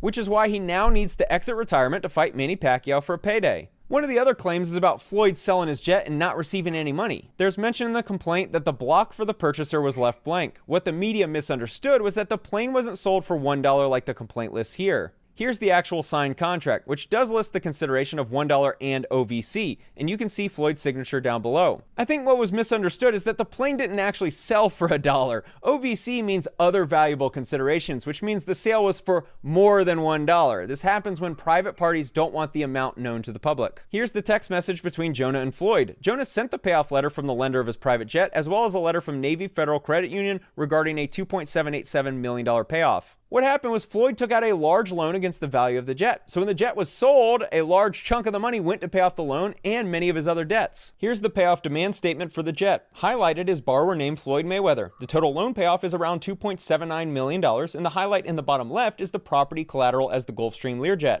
This is the bank wire transfer receipt from the credit union. Both of these documents were sent to Floyd, so he's clearly lying about the jet only selling for $1 and him being out of the know on the jet selling. The picture on the left is Floyd signing the contract, and the picture on the right is Floyd holding the aircraft purchase and sale. Oh, they got him. They got him in 4K, man. That's you signing it. That's you holding it up. Like, God damn. They got him. They fucking got him. Agreement right after signing it. Does he look disappointed in the terms of the sale? This is the text Jonah sent to Floyd in September 2025, indicating that the house and airplane contracts were done, and Floyd responded, "Let's go." To make it even more clear that Floyd knew about the plane purchase and the terms of the purchase. Again, for someone that's not, because someone that's unable to read and write, he writes really well in text, isn't it? Or is this all autocorrect? What do you think is happening here? Is this auto, like, what the fuck is going on here? Like, I've not seen a single word misspelled. sale. Here's a text between Floyd and Jonah where Floyd writes, "Can you call me about the plane, please? I need for you to update me, please." And Jonah responded, "Plane is ready to close." Jonah saved hundreds of private images, screenshots of text messages, and I can understand why he did it. They were dealing with millions upon millions of dollars. Floyd was going broke, and Jonah worried that Floyd was going to start blaming those around him for his financial problems. Back in November 2025... Oh shit, what happened? Big up Wingus, sorry brother, your thing didn't come up. Big up Wingus, I don't know why your thing didn't come up, apologies bro. Have I got my thing on, yeah. Yeah, big up Wingus, I don't know why it didn't come up. Let me see if it comes up. Maybe you write a swear word on it or something. Let me retry it. Big up Wingus, I appreciate you. Hold on. Let's see, has it come up now? Okay, well, big up Wingus anyway. Floyd Schwabweather joining Golden Shower. T-Fat K arc coming soon. Floyd Schwabweather is fucking good. I love that. Big up Wingus, I appreciate you, brother. Thank you for the donor. Jonah sent this message to Floyd saying, "I can help continue to create income for you for life, but you need to start saving more money and spending less. Borrowing from a credit line should be for investment purposes, not to pay past due bills because we will have to pay it back." Floyd also claims that 80% distributions to Mayweather Promotions LLC and 20% to be paid to Frist Apex Ventures were diverted by Rechnitz. Throughout the complaint, Floyd is claiming that fraud was going on because he only received 80% of the distributions, which is interesting because he signed the operating agreement for that split. This is Floyd holding up the settlement statement of a closed transaction involving his company, Mayweather Promotions, and Frist Apex Ventures. Big up Black American, give it a few years for the trends to change. Bust downs will come back for the new generation of collectors because the style will be vintage hero. I don't know though, bust downs have never been, I don't think that's true though, Black American. I don't think bust downs have ever been that valuable. I don't think bust downs have ever been valuable. I think bust downs have only been like valuable to people that want them, you know, like I don't know, Middle Eastern people, black people and shit. But I don't think bust downs have ever been valuable because I remember hearing that. I'm not even a watch guy, but I remember hearing that from back in the day. You should never bust down your watches. I remember hearing that from time ago. That it's not a good thing to do. I think there's a legendary, isn't there a legendary Jay-Z lyric about not having bust downs and shit as well? But I've been hearing that from time. It's not a thing that you should ever do with your watches. Aftermarket especially, right? Obviously some watch brands do sell their own versions with like diamonds and shit. That's one thing. But getting your shit flooded actually devalues it. Do you know what I mean? It's always been a thing. I don't think they've ever held their value, really and truly. But yeah, but it also seems that the watch that a lot of poor people love to get I don't know why. Maybe because it's so shiny, but I feel like that's the watch that poor people think makes you look rich, when it really does the opposite, you know? Poor people, that's the thing they want the most. Like that's the thing you see like in like barbershops. When I go to like barbershops and stuff, or like the African barbers that sell like clothes, they always have like a little rack, a little display cabinet with like fake bust down watches and shit, you know? The kind of stuff like Sharp wears and stuff. His smile doesn't look like someone who is upset with the deal that just closed. I've seen the operating agreement between these two companies that Floyd signed showing an 80-20 split. And since I promised you receipts, here's the document with the distribution allocation of 80% for Mayweather Promotions and 20% for Frist Apex Ventures. Down at the bottom, you can see Floyd's signature agreeing to the terms of the contract. As part of the fraud claim against Rechnitz and Frist, Floyd claims IL Frist signed distribution letters as manager of Vada Properties when he held no... Big up Coiler, yeah, true. Yeah, it's probably Golden Shower, yeah, probably. Big up Coiler, that's a very good point. ...such office, and by signing as CEO of Vada Properties when he held no such office. This is a screenshot of Floyd's Instagram over a year ago. The picture in the middle is Floyd promoting speaking at a conference about real estate with IL Frist. In the post, IL is listed as the CEO of Vada Properties. This is the Real Deal conference where Floyd is talking about buying real estate and IL Frist is the man to his right. I had a very, very smart team. Guys that was very, very educated. Money's funny, man. Money's funny, man. Money is fucking funny, man. Money is funny. People put so much value in it. They don't understand it really. They just want to look like it, you know? That's the thing. It's so interesting. Like people like Floyd literally put a lot of value into money. They put a lot of value into the kind of access and the kind of opportunities and things money can bring you. But they put zero time into really understanding how it works or trying to understand how they can make it work for them. Just smoke and mirrors. They prefer to do the smoke and mirror shit. They prefer to do the smoke and mirror shit as opposed to actually living and breathing it. They prefer to like look like money, sound like money, but they have no understanding of it whatsoever. In the background, they're going completely broke. They're pawning stuff like crazy. It's just like, to be that rich and also to be that rich and broke at the same time is a proper mindfuck, you know. To be that rich and broke at one time is proper crazy. There's probably times in Floyd's life where you've had more liquid cash than he has had. There's been occasions, brief occasions, but there's been brief occasions in Floyd's life where you, dear listener, viewer, have had more liquid cash in your account, have had more physical cash at your disposal than he has. He has to pawn jewelry to have money to pay for things. Educated in real estate. I gave them 9 figures. I went from 7. I skipped over 8 because it was paying so good. I went to 9 figures.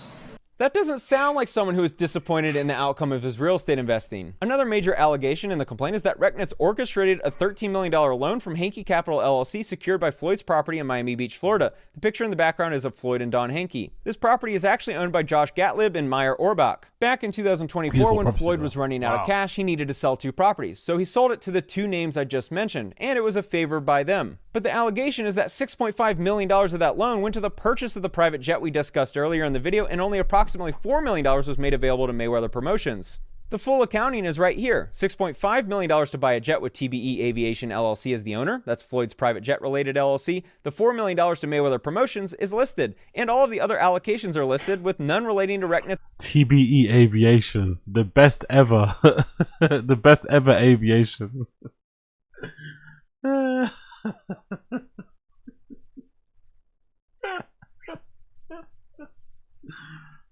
Or the other defendants. He also claimed there was another loan of $16.4 million and worded it such that it looks like Frist Apex Ventures took $8.8 million of his money. The money from these properties all became his investment in the $31.5 million portfolio mentioned a few moments earlier, properly managed by the LLC he's suing. So what I told them is, of course, I wanted my payout. That's the thing. What's so like, I understand bust downs look fancy, but what's so bad about having a factory watch?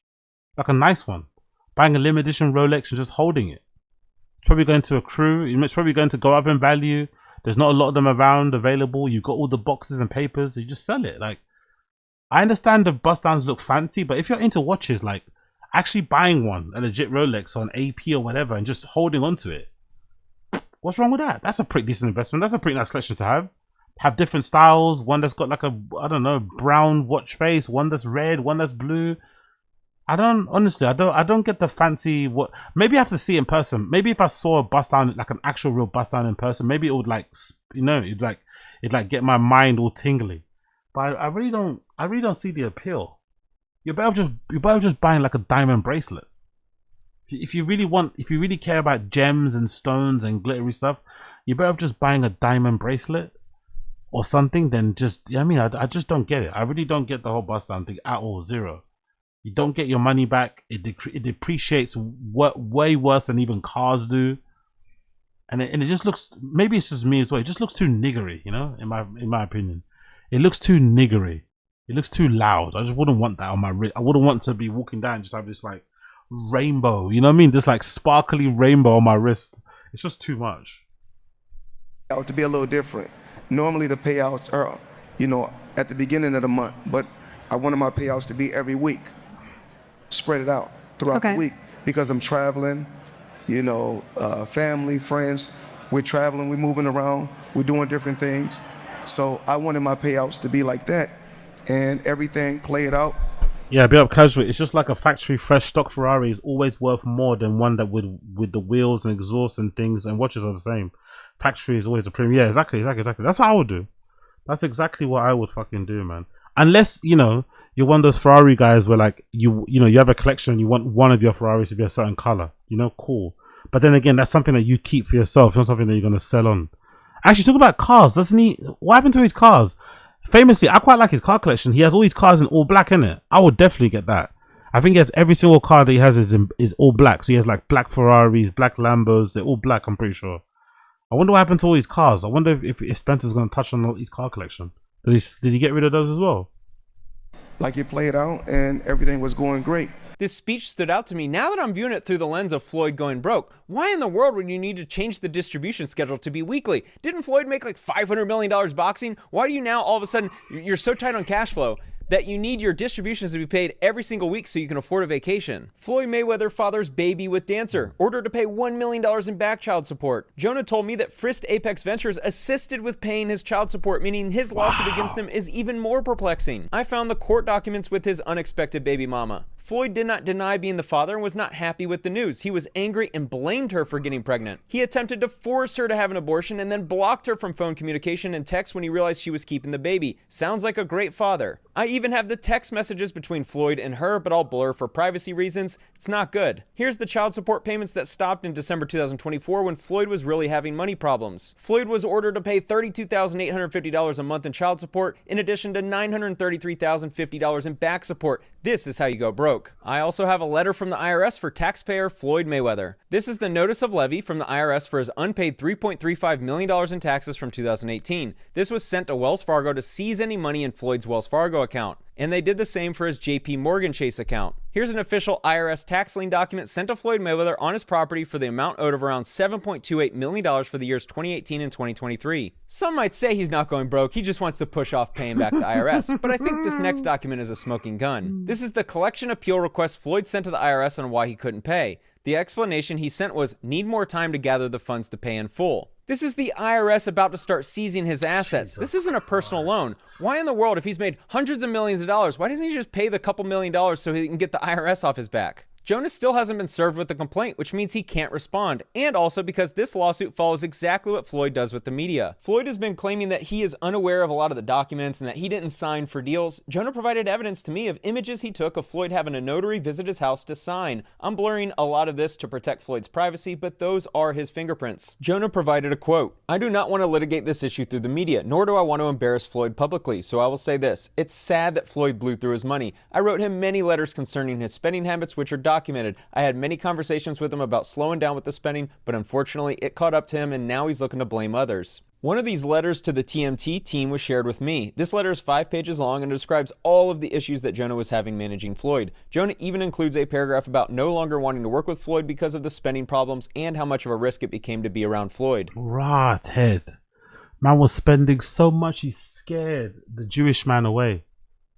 Floyd's spending was so reckless, he scared his Jewish handler away. He scared him away. He scared him away. First, he blamed Al Heyman, and now he's blaming me. He sued Showtime for $340 million, sued Business Insider for $100 million, and now sued me for $175 million. He is unhinged. I hope he can get back on his feet and control his spending. Floyd can continue to lie that he didn't know about the airplane purchase or the... Yeah, didn't you guys hear about that? Hold on. Let me finish it and I'll play the carving. Jewelry pawns. The facts speak for themselves. There's a lot more, and I have all of the backup, which we tried to show Floyd's attorney before they filed suit, but he refused to review any evidence that would contradict his frivolous lawsuit. Bottom line, I saw the writing on the wall, and because I... Is that true, Johnny Sneed? Johnny Sneed, are you exaggerating, or is that true? Anything expensive... Never tinker with. Plain Jane, a steamer, put a wrap on a Ferrari and it dropped 50% in value, and it's only a wrap. If you wrap a Ferrari, it drops 50% in value. Are you for real? What about if you just unwrap it? It damages the paint or something? Holy shit. Is that true? If you wrap a Ferrari, it drops 50% in value. God damn. We got Todd Jordan, he traded his cars for books. It's hilarious. Knew Mayweather may eventually turn on me, I kept meticulous records of all the transactions. Something I've very much learned over the past few years analyzing litigation and media scandals is that a lot of wealthy people know how to use media and litigation as strategy. I'll show you how media actually works. Let me use this as an example. Back in September 2025, this article titled "Floyd Mayweather Sues Vegas Car Dealer Over Sale. You Lied to Me" was released on TMZ Sports. The article is full of quotes about the dealer engaging in shady business practices and overcharging Floyd and possibly defrauding him. Floyd wasn't the victim. He wanted to use the media to pressure the dealer so the dealer wouldn't come after him for the money Floyd owed the dealer. But the other news organizations need stories, so they spread the headlines that Floyd is suing a car dealer for a fraudulent purchase. Sports Illustrated picks up the story. Then Fox News picks up the story. The following day, the Vegas car dealer filed a complaint against Floyd. Floyd purchased 4 vehicles totaling $2.25 million from the dealer. Floyd wrote 2 checks for the purchase of the vehicles. The problem is that the checks bounced. They didn't go through, and Floyd still had possession of the vehicles. Even worse is that Floyd drove one of the cars from Vegas to LA and added 1,500 miles to the car. They ultimately had to reach a settlement agreement where Floyd still owed $1.2 million to the dealer. I think that story is relevant because it's another sign of Floyd's money problems, but I also wanted to highlight his media strategy. Floyd has a private relationship with TMZ Sports. If he wants someone to look bad, he'll go to them first so that they can publish a featured article about Floyd being defrauded. Then he'll file a complaint full of lies the following day and paint himself out to be a victim. TMZ Sports was the first to reveal this story. A lot of people mentioned to me that I should make a video about Floyd suing his business manager, but I held off because I wanted to hear Jonah's side first because I know exactly how Floyd uses the media. And after Jonah shared hundreds of private images and screenshots of text messages with me, it's clear that this lawsuit is another example of this strategy. In February, Floyd sued Showtime for $340 million, claiming there's a conspiracy to not pay him what he's owed. He also sued Business Insider for $100 million and then immediately dropped it. I hope you're starting to see the pattern. He goes to the media to play victim, gets all the other news organizations to distribute the story because he's a very big name, and then he hopes that he can settle with the other side so that he doesn't go bankrupt. Guys like Floyd use the media as a strategy, not as reporting on truth. Logan Paul claims Floyd still owes him money. Miami jeweler sues Floyd Mayweather Jr. for $1.4 million bling tab. The retired boxer asked to pay the $1.675 million owed to the jeweler at a later date. The jeweler also alleges that Mayweather submitted 5 checks that bounced. Floyd Mayweather sued for $330,000 in alleged unpaid rent on luxury Manhattan apartment. It was all there, innit? It was all. If you paid attention, it was all there. If you paid attention, it was all there. The signs that he was broke, it was all fucking there. If you paid attention. God damn, Floyd. Another lawsuit filed against Floyd for the use of an unpaid private jet trip. I've been sued a couple different times and know what it's like to have multiple false allegations written about you in a complaint. I've been accused of being a member of a criminal enterprise and assaulting someone. See, in America, you can write whatever you want in the complaint, even if it's full of lies. What's interesting about this lawsuit is that it's a verified complaint, meaning Floyd is signing under the penalty of perjury that everything is factual. Maybe he isn't capable of reading ChatGPT's answer on why it's a bad idea filing a verified complaint full of lies. He could be hit with a perjury charge. Floyd also has a bit of a gambling problem. It's known that he bets a lot of money on sports. If you Don Dotto, you're right, brother. You were right. You were fucking right. You were fucking right. These are just a fraction of the betting slips I've seen from Floyd sports betting in the past few years. Easily millions of dollars wagered each year. Follow my channel, then you know how much money these guys lose betting on sports. Easily millions of dollars. The amount of money these degenerates gamble is truly mind-boggling. Just this one hand of blackjack appears to have around $100,000 wagered. Not a good look when you owe the IRS. There were many claims, but to summarize the main claims against Rechnitz, Floyd alleged that the jet sold for $1 and he didn't receive any of the proceeds. The evidence proves this is a lie. Floyd also alleged that he wasn't aware of this jewelry being pawned and that he didn't receive the proceeds. The evidence proves this is also a lie. And lastly, Floyd claims he was defrauded in his real estate transactions with Rechnitz and Frist. The evidence again proves that this is a lie. Even worse, they're helping him make nearly $4 million in cash flow every year, which is keeping him from filing bankruptcy. Hope you enjoyed the video. Thanks for watching. Wow, man. Wow. He lied. He lied, man. He lied. He fucking lied. It's all one big fucking lie. But again, the signs were there. If I was paying attention to him properly, I would have probably seen it. The signs were there. There's too much frantic shit going on. Too much frantic shit going on. But he did his boy dirty, man. He did that Jewish guy dirty, man. He did his boy fucking dirty. Made it seem like he's a scammer when really Floyd's reckless spending is what got both of them in trouble in a way. He did his Jewish boy, Jewish handler, but he did his Jewish boy, his fucking bestie, so dirty, man. So fucking dirty. Suing him like that in public, making it seem like he was the one that was scamming him the whole time and taking money and ruining his reputation in terms of business and shit. He did him dirty, man. Floyd's a bad friend. Floyd's a fucking bad friend, man. That was horrible. That's really fucking not cool. Not cool. Anyways, big up to his to try. He's a fucking legend. There's some news regarding Brendan, by the way. There's some news regarding Brendan. He's finally got a new crib. Brendan's finally got a new flipping crib. Brendan's actually got a new crib according to the guys about TFATK Reddit. Brendan's finally got a crib. He's finally got a new crib. Baba found a new house and more land. It's actually less land. This is fucking crazy. Let me open these fucking tabs. Oh my god. So what, is this a new crib? Ah, that's it, right? God damn. The modesty, bro. The modesty, huh? Let's see. Did Joanna, has she posted anything about it on her stories? Is she moving and stuff? Yeah, there you go. There we go. So we have some things there, some little details there, a little bit. That's the crib, innit? Today's a proud day for me. As daddy's girl, I've always been my own handyman. My dad always taught me how to use tools. I'd never done electrical before, and today I put this fixture wiring myself with my dad's guidance. This is something I'll never forget. Thanks. Okay, relax. I'll never forget. Teaching me the best things in life. I love you, Dad. I love you. So that's her dad. Huh. Hold on. What? Is that the same guy that was with her mum? So, so that guy that was with her mum is her stepdad, I'm assuming, right? That police officer guy. That's not the same dude. That guy that's a police officer looking guy that's got like a shaved head. He's got a bit of a shaved head. Ah, okay. That's a new fella. That's probably her. That's probably Slow Joe's mum's new fella. This is the actual dad, right? The actual OG dad, who I guess Slow Joe's mum left behind when she got her BBL. You know, when Slow Joe's mum got her BBL, she left her dad behind. It like fuck this shit. So this is the biological daddy. Okay, but yeah, this is fucking ridiculous as well. I'll never forget this day. Girl, relax.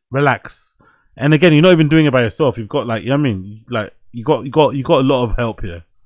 Let's chill out a little bit. I'll never forget this day. What?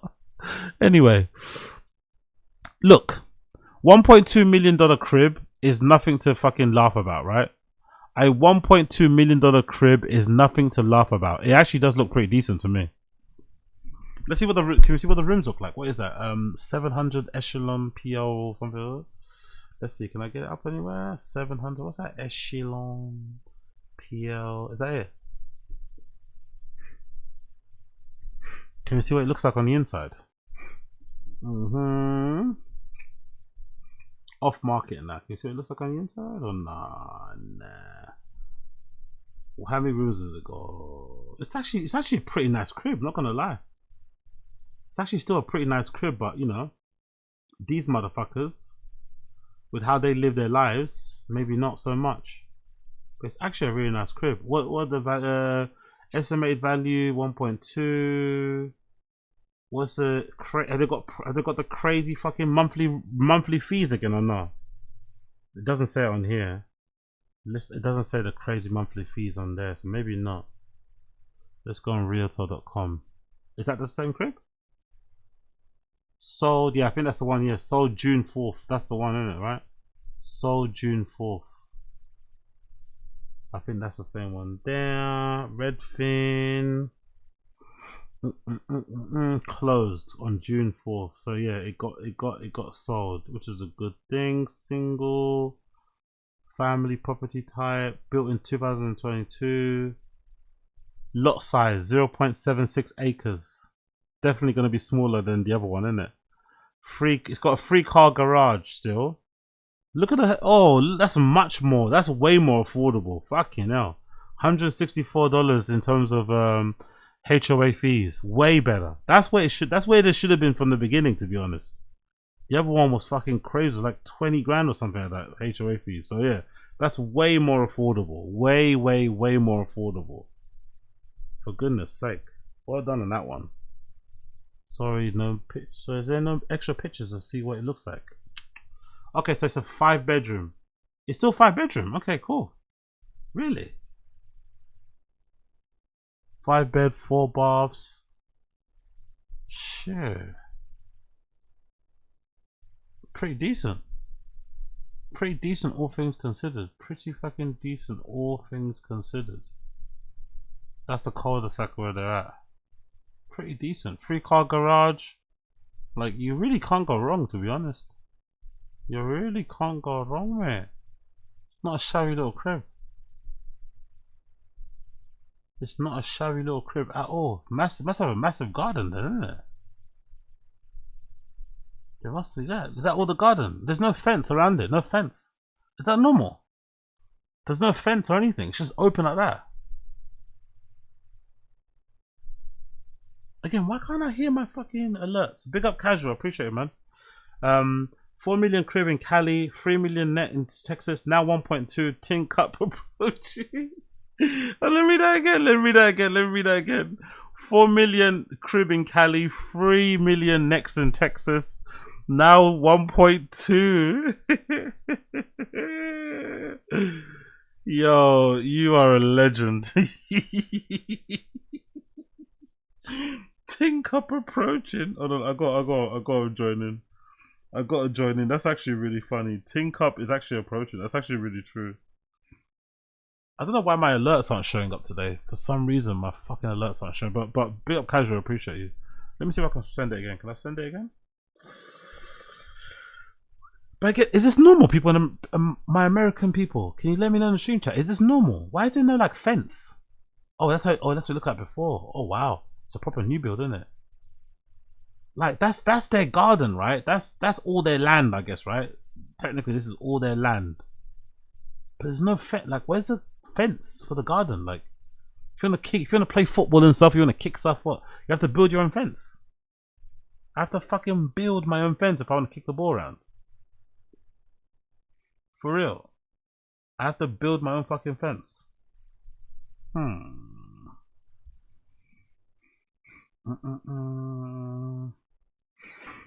BA keep it. Yes, I don't know. I don't mind it, you know. I'm not gonna lie, I don't actually mind the crib. I think it looks kind of nice. I don't mind it. I think it looks pretty right. Estimate net proceedings. There's no pictures in it. You can't see on the inside, unfortunately. Okay, cool. Let's go back to listing. Let's go to the page. That's it. Notice of confidentiality rights. 700 granted June 4th. Fucking hell. Told him about the new crib. Looks like Papa finally gadooshed his old spot and got the keys to a new compound. Word on the street is that it's 2 blocks away from the old house with a lot more land.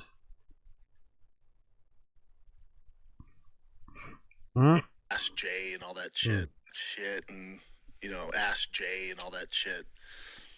What can you do? It's pretty creative. I'll give him that. But that was years ago, so they gotta update it.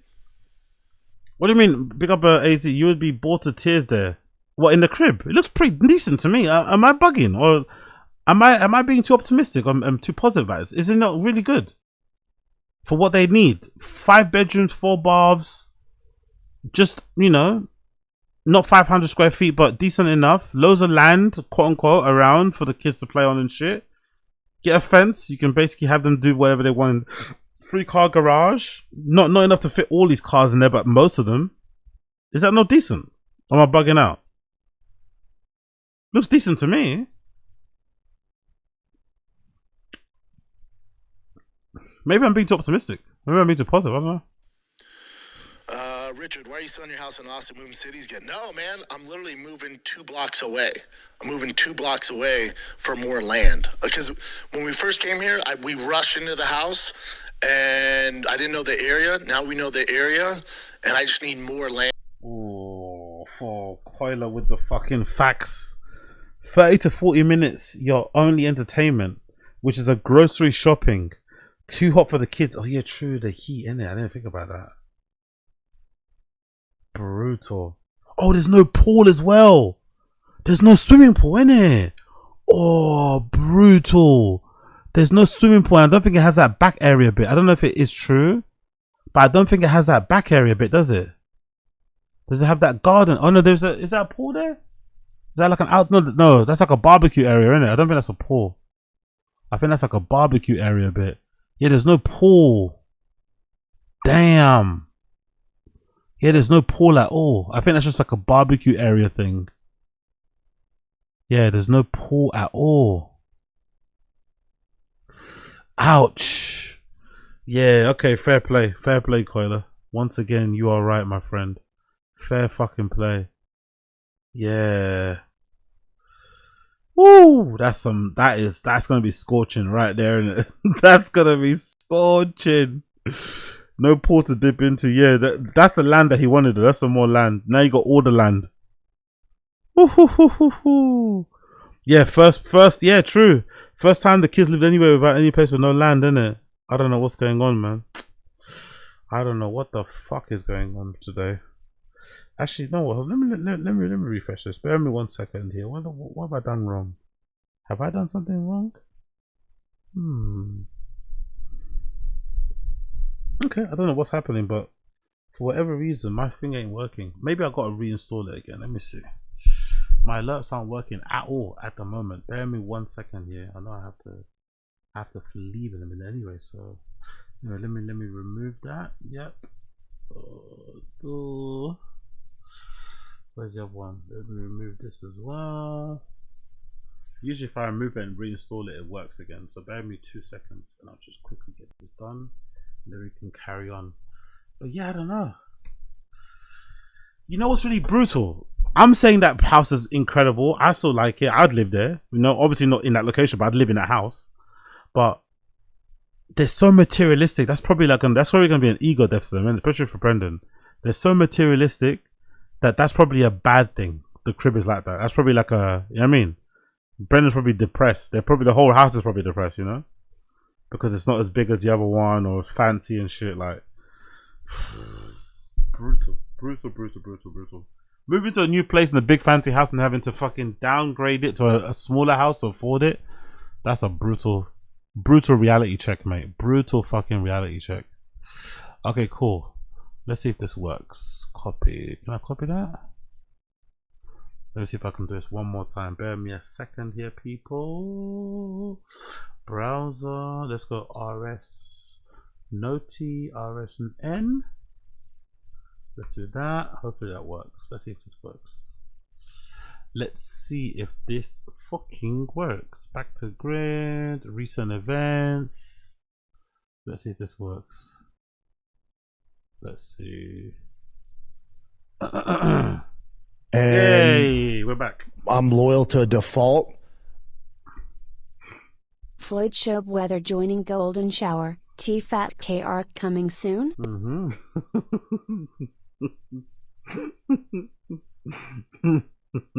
more time. I need to hear that one more time.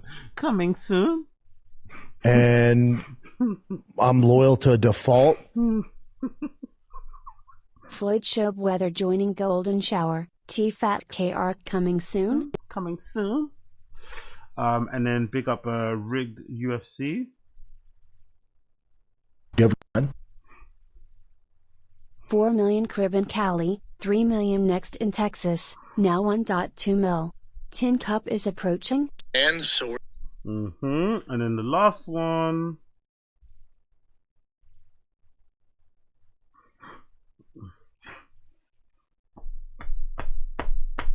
Come on, you can't work. Why not working? Okay, where? You have a gun?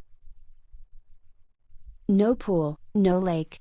Times are tougher for Baba. Oh yeah, the lake. The boating, innit? The lake, the boating.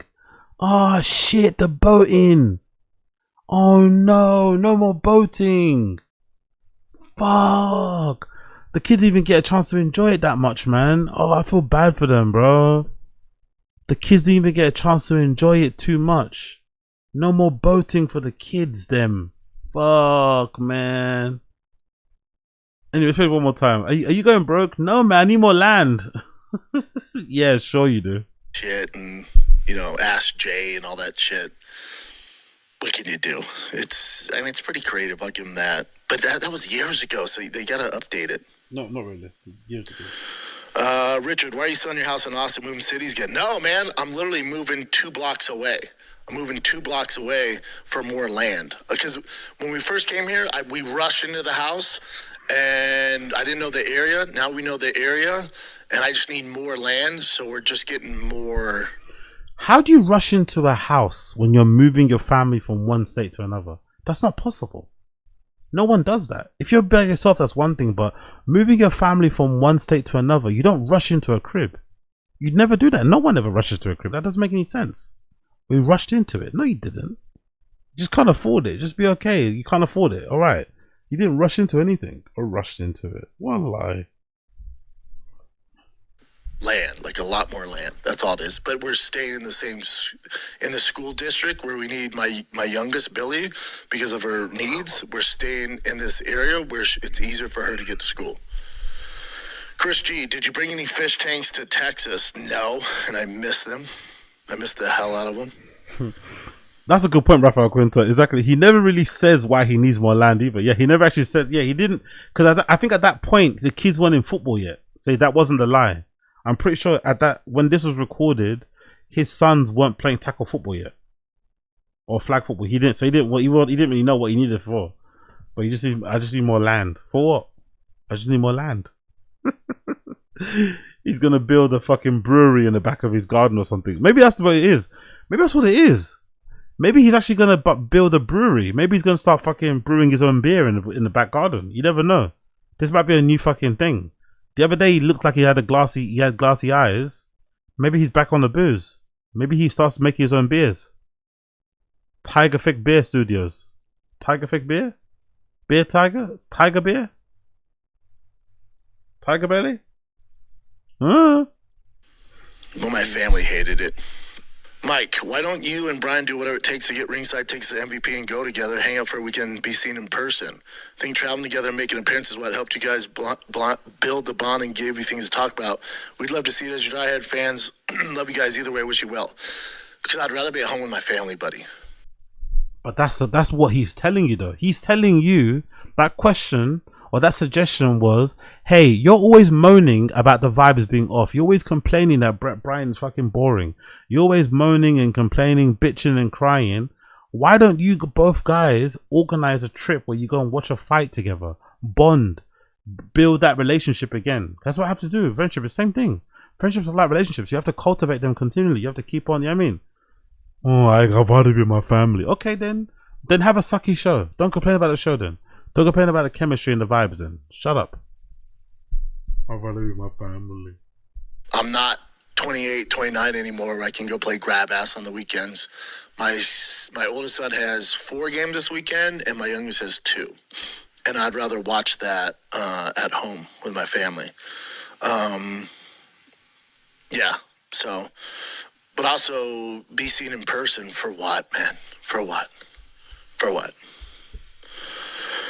I hear you though, dude. Ryan, hey B, sorry if you've answered this already. Just curious what your current fish tank situation looks like. Haven't heard an update in a little while. So thank you, Brian and Chin, for all you that you do. One love, old school. Yeah, fish tanks, sold them in LA when we moved because you can't travel with fish. It makes it very difficult. We're actually switching studios. We're staying in the same building. We're just switching to a better studio. So, now we know that most likely, right? Most likely, most likely, knowing how landlords are, the person probably didn't want Brendan to leave, right? Because it's guaranteed income. So he didn't want Brendan to leave and go elsewhere. And they probably just gave them, you know, a place. Probably, I'd imagine. Would you give them half? Was that a thing? If someone's threatening to leave and you're a landlord, do you give them like half off the rent or something? Do you make maybe the first month free to make it appealing? Or you just give them a space that's away from all the noise and isn't as loud and just say, yes, stay here and, you know, maybe for half the rent. I don't know, but regardless, he took that, I think, because it was obviously cheaper than going to the other place and fixing it up. Is more quiet and a better setup. So I could see myself maybe putting a fish tank in there. There's an area for it, Jen. You know what I'm talking about? Plenty of areas. Yeah, there's an area for it. Yeah, big up Coil, a landlord guy going half off. You must be high. Yeah, okay, perfect. But you know what I mean. They were given some type of like appealing, some type of appetizing, some sort of deal that was hard to turn down, basically. You know. But I think mostly it's because it's just cheaper just to stay there than go somewhere else, you know? I love my fishies. I love the tank. So I might consider getting back. No way he got a discount. He probably transferred to a cheaper place in exchange for not being penalized for breaking the lease. Ah, very good point. Very, very good point there, Fish called Wonder. No way he got discount. He probably got transferred to a cheaper place for not being penalized for breaking the lease. You can't just move out whenever you want. Yeah, okay, good point. Good point. That's actually it. Look at me thinking, yeah, you probably got a half off 3 month. Like, what? I'm living in some kind of utopia, innit? I'm living in some socialist utopia, mate. Landlord give you the first month free, the first couple of months half. Like, what? That's not happening. Where are these landlords? Oh. With the fishies there, but at home, the fam just ain't having it. Vernon Davis, is that the tight end, Vernon Davis? That's the thing, Two Swords. Big up Two Swords. Now looking back, this studio looks way better than the old one, isn't it? Or than the new one, sorry. This old one actually looks better than the new one. It actually looks 10 times. Yeah, like you said, you're right. From Maryland. Love the new show on Tubi already. Watched all the episodes. Favorite was GMC Jimmy by far. Mine too, bud. Question, would you ever consider doing another giveaway like a classic truck C10 with the modern day parts? So yeah, no, fucking hell. Hold on real quick. Let's do some metric numbers here. Just look at the stats. It's actually like 3 miles away. And B, the land, not a draw. He actually downsized from 0.83 acres to 0.75. Heard it both ways, but the math ain't mathing. No pool at the new spot either. Sojo is going to have to take her chumby bikini photo shots. Oh yeah, elsewhere. True, there's no garden too, so she can't, yeah. She won't be able to take any of those bikini unless she wants everyone to see her crack, which I don't think she'll mind. But Papa's out of the rat race and into a new mortgage for good. Out of the rat race. What's this clip? I got out of the rat race, man, and I'm cool with hitting singles and living my life. Bills are paid, mortgage is good, kids are happy. I would say I'm doing more content, right? Like I've taken a step back from Golden Hour. I'll still be a part of it, but I've taken a step back so I can do my thing. The live streams on Tuesday and Friday. Chin's fucking over the moon about that. These cats working overtime. Always wanted to live under high voltage power lines since I was a kid. The loud buzzing noise helped me fall asleep. Oh, I didn't notice that. True. I didn't notice that. That's a good point. Damn, love. Again, this isn't for most of us. This wouldn't matter, but it's just like for the big baller that he is. Now having to live like this is like something, isn't it? No. Baking sun, power lines, no pool, no fence around your garden with all your land. Honestly, architecture in America is so weird. Like, you just have your garden like this onto the road. Like, no privacy, no nothing. You guys don't believe in curtains either, do you, in America? You guys don't even have curtains in your cribs. Oh no, you have blinds. You have blinds. So people just like, I don't know. Actually, I prefer this. I prefer the house on this side. I think I'd take this over theirs. I think I'd take that one on the other side compared to their one. That one's a bit too much like open, you know. I kind of like this one on the crest of the road. This detached one here. I take this one over the other one. Honestly, I take this one right here over the one that they have. This one looks much better. Or even the one at the end here. Yeah, look at that one at the end. Ooh, that one at the end is nice. It's like a little, you know. Number 701 is really nice. That one that goes down this way. I quite like that one. I'll take this one over Brendan and over Brendan's one. Jesus Christ, man. Oh look, someone's got some what do you call it, solar panels on here. Brendan's not gonna be happy. This person probably drives an electric car, innit? This person's probably got a Tesla. They've got some solar panels on here. Brendan's not going to be happy about that. Brendan's not going to be happy about that. Mr. Anti-Electric. Yeah, what an interesting little cul-de-sac. What an interesting little cul-de-sac this is. But no one's got a fence. Does no one believe in fences here? No one's got a fence around their garden. Not one person. Not one person has a fence around their garden here.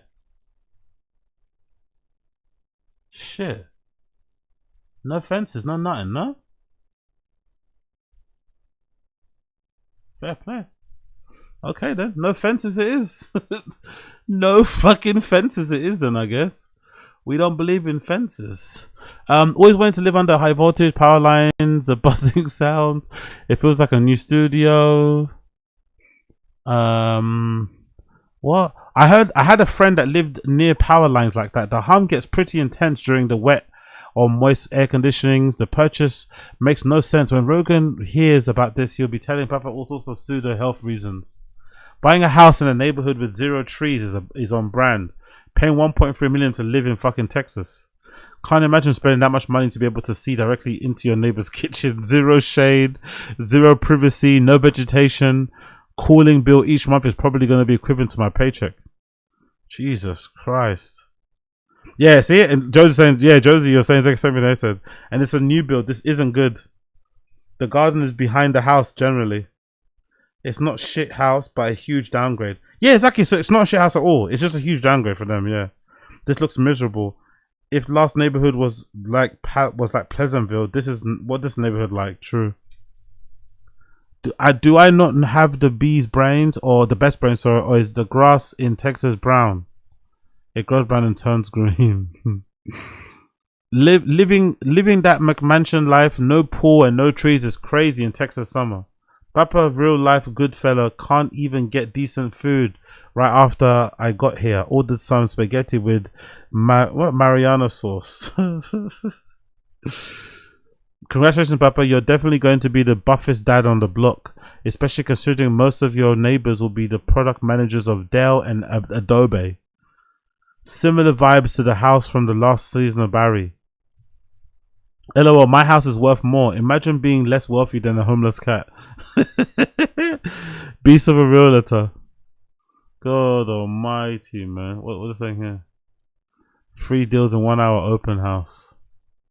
Lower overhead and half the taxes. He probably should have just started with something like this so he can invest in his business to try and grow it. Yeah, exactly. He's a business of likability. That's what he should have done when he first moved. They should have moved into this house when they first moved there, and then gone up and moved into the other one. Do you know what I mean? Built up that way. But you know, Brendan loves that image and looking a certain way, so here we are. And here's Slow Joe talking about how this is the best day of my life because I got to fit a fucking. Relax. It's the best day of my life.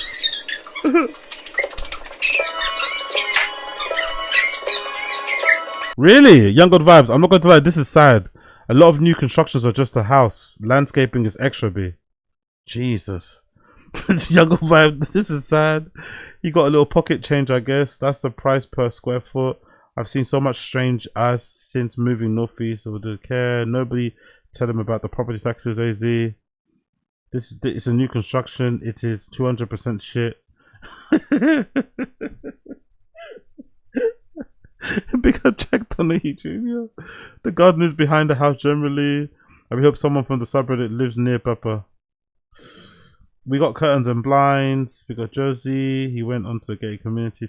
Yeah. Damn. Now that other crib is looking like it's looking special compared to this place, isn't it?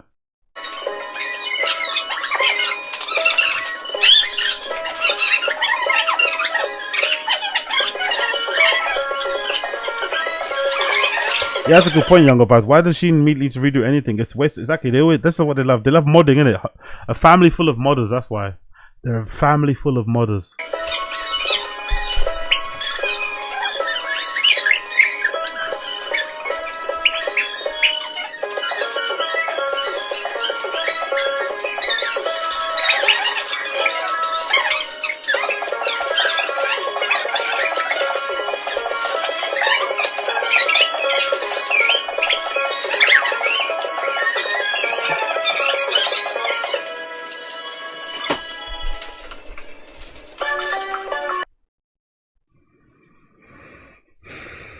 Getting my dad onto shilling the protein snacks for a company, I guess. Cool. So yeah, so we got first images of the new crib already. We got some first images of the new crib. Has Brendan posted anything about the new crib? Has B. Shaw posted anything on there? Catching baseballs in the day, catching fish by night. Anything about the new crib? Nothing about the new crib so far. What's that UFC White House? Of course, he's fucking licking that ass. Tuesday's live. Okay, cool. Nothing about the new crib just yet on the main timeline. Nothing about the new crib on the main timeline. Cool. Lowered overhead. He's in business like ability. Nah, he had to lose 400k first. He learned his lesson though. By buying a house that has been for sale on and on for 2 years and was listed for rent multiple times, he knows real estate, Baba. Plus, since he only put 200k down on this one, he can't possibly lose 400k, right? What? How do you see all that shit? Single family estimated home rent estimate. Ah, this is the price. Okay. So it's been on sale since 2025. Okay. It was on sale for 1.5 and then Brendan ended up buying it for 1.3. It was available for buying. You could have bought it earlier this year for 1.1 though. Fucking hell.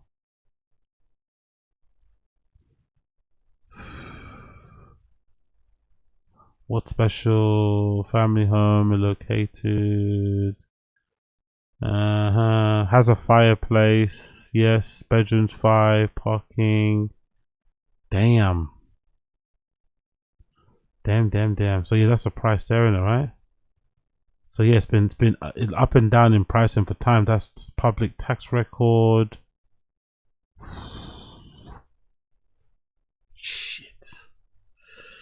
But it's still a nice crib. Yeah, definitely took an L. He seemed to have some reckoning with his finances the last 6 months. I'm not sure what exactly happened, but around the same time he found out property taxes work in Texas, he started some big financial downsizing.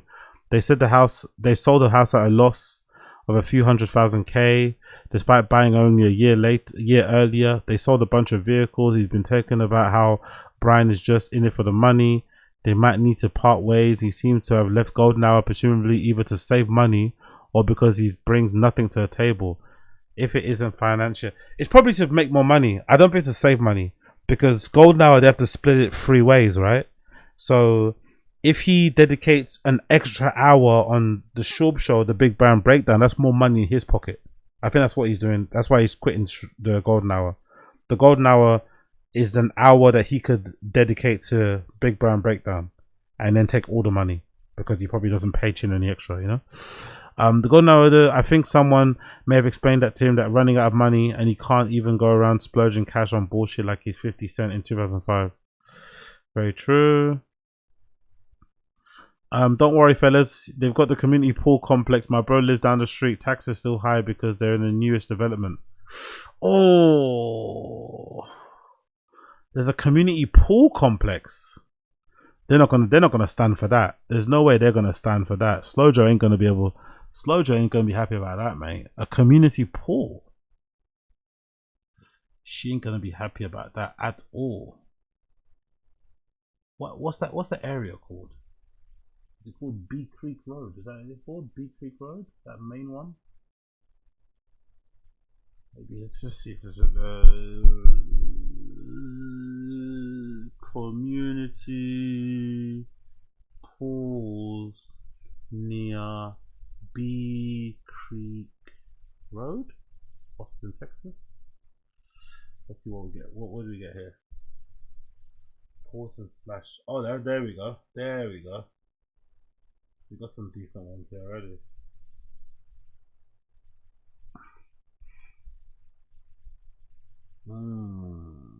Lakeway. Yeah, I can see Slojo here. I can see Slojo with her thong out in here, no?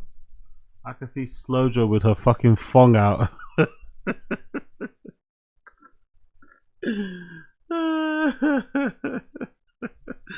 I could see Slojo with her fucking thong out on here. Definitely.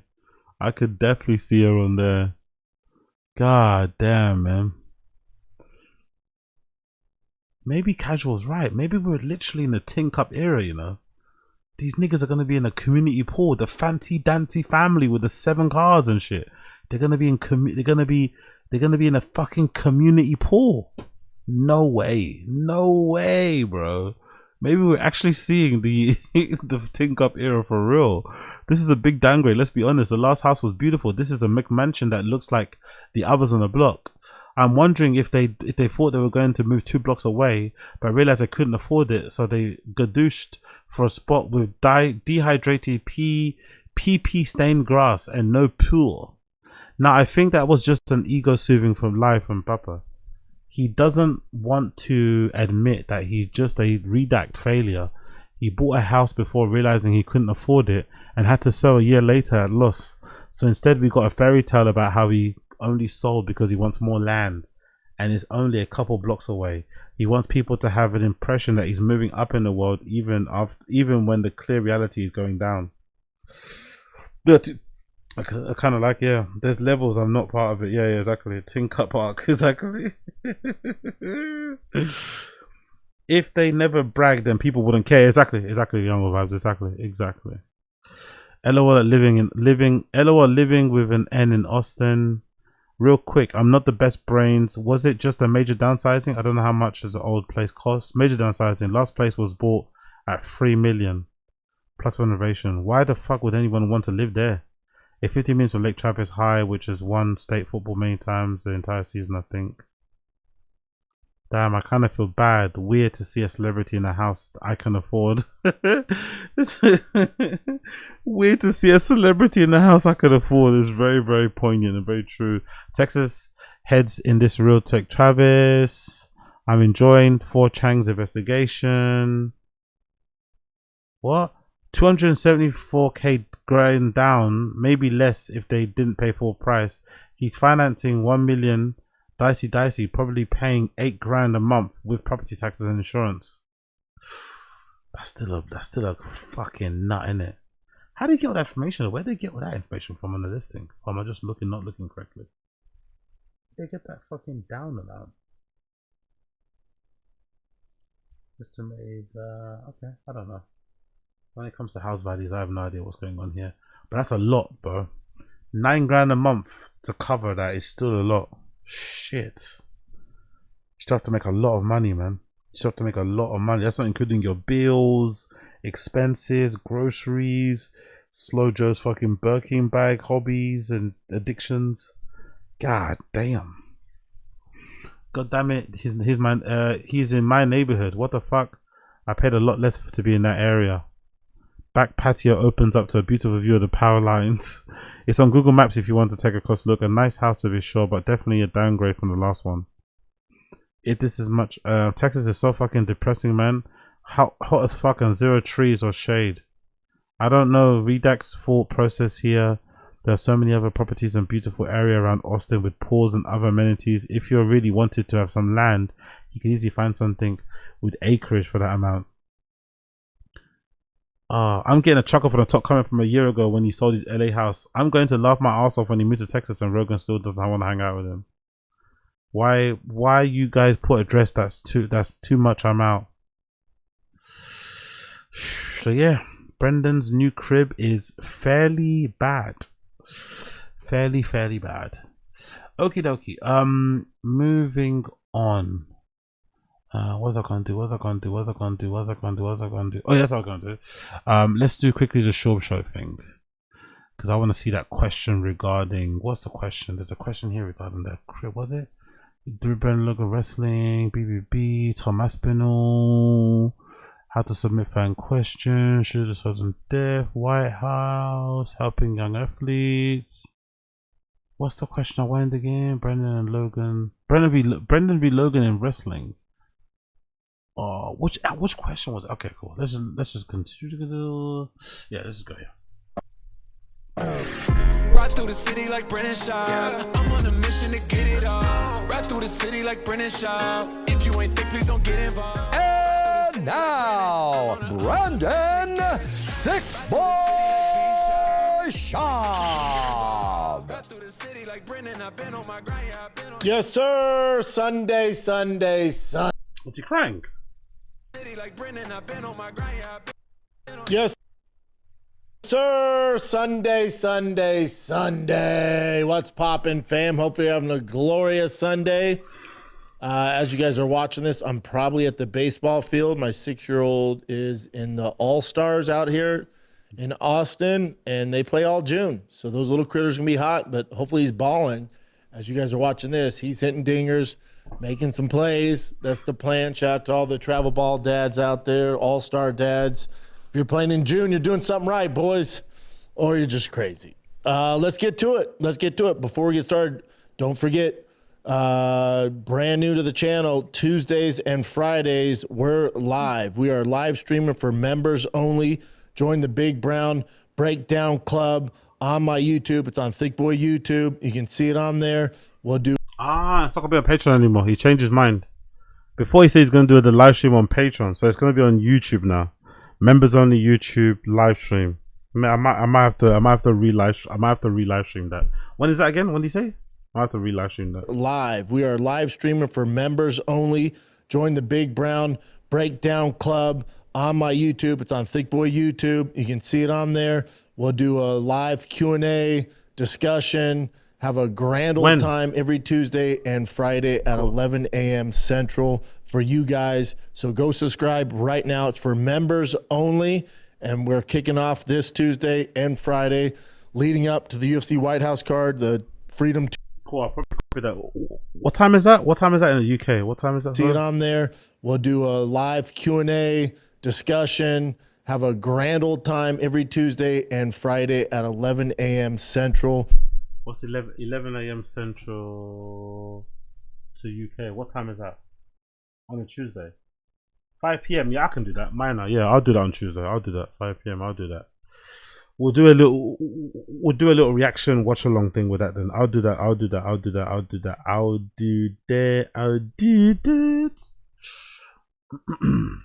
For you guys. So go subscribe right now. It's for members only. And we're kicking off this Tuesday and Friday leading up to the UFC White House card, the Freedom 250. So get you some, man. We're new at this. So please show up, show out. Let's see how it goes. Please. Look at his glassy eyes. Has he been crying? Please. How bad is this money thing, really? Please. When's the time you heard Brendan say please? Please. And he looks like he's about to cry.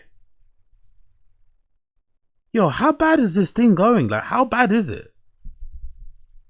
Is he like on Floyd Mayweather? Is he on the brink? Is he on the brink? Is he on the fucking brink? Is he on the brink of losing it all? Please. It's our first time. Please help. Please. Please help. Please. He's doing a DSP. What next? Prayer. Are we gonna get the prayer hands? Are we gonna get the Brendan prayer hands? Wow, casual, man. Casual, you're having a day, bro. Casual, you're having a day. I might have to eat my words. I never thought this day would come. I think casual might be right, man. We're literally in Tink Up era. We're actually in Tink Up era. My man's out here saying please, you know. My man's out here saying please. My guy is out here, please. We haven't done this before. Please, if you can spare some time, if you can spare some change, just $1 from every fan. $1 from every fan. Holy shit. All I need is $1. All I need is $1 from each fan. You're casual, man. You're a fucking... You are Aristotle, mate. You are fucking Aristotle. Holy shit. It might actually be over. It might actually be over. Please, you know. It's for members only. And we're kicking off this Tuesday and Friday leading up to the UFC White House card, the Freedom 250. So get you some, man. We're new at this. So please show up, show out. Let's see how it goes. All right. Let's get to the fan questions. This is all YouTube questions, by the way. Please. We're new at this, please. Please, can you spare some change? Please. We're new at this, please. Yo, shit ain't going well, innit, man? Shit ain't going well. Show out. Fucking hell. Yeah, of course we are. Tomorrow, yeah, of course we are. Of course we are, Josie. You already know. You already know we'll be in there. Obviously, I'm not paying to be a member and fucking chatting the fuck. I don't give a fuck about that. But we're gonna live stream that shit. We're gonna live stream that bad boy. Of course we are. We're gonna live stream that bad boy. Fuck, please, please. It's crazy, man. Tuesday and Friday, leading up to the UFC White House card, the Freedom 250. So get you some, man. We're new at this, so please show up, show out. Please. I don't know if I've ever heard him say please. Honestly, I swear to God, I know I'm exaggerating and being a bit whatever, but I think I've never heard him say please before. Oh shit, it's 10 o'clock. I gotta go gym. Half an hour more, then I'm gonna go gym. I'm gonna go gym. Half an hour more. We've got half an hour more. Then I have to go to the gym. I have to go to the gym. Let's go. Let's see how it goes. All right. Let's get to the fan questions. This is all YouTube questions, by the way. And if you're watching, it's like, how do I submit questions? Well, you can become a member and ask me live on Tuesdays and Fridays. We got the double bag.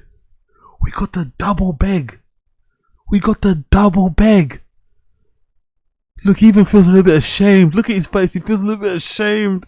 We got the double bag.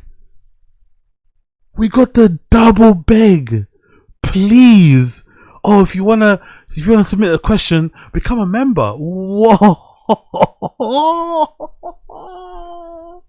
We got the double bag. Oh my God. It's actually down bad for him, isn't it? When's the last time you heard Brendan ask for members?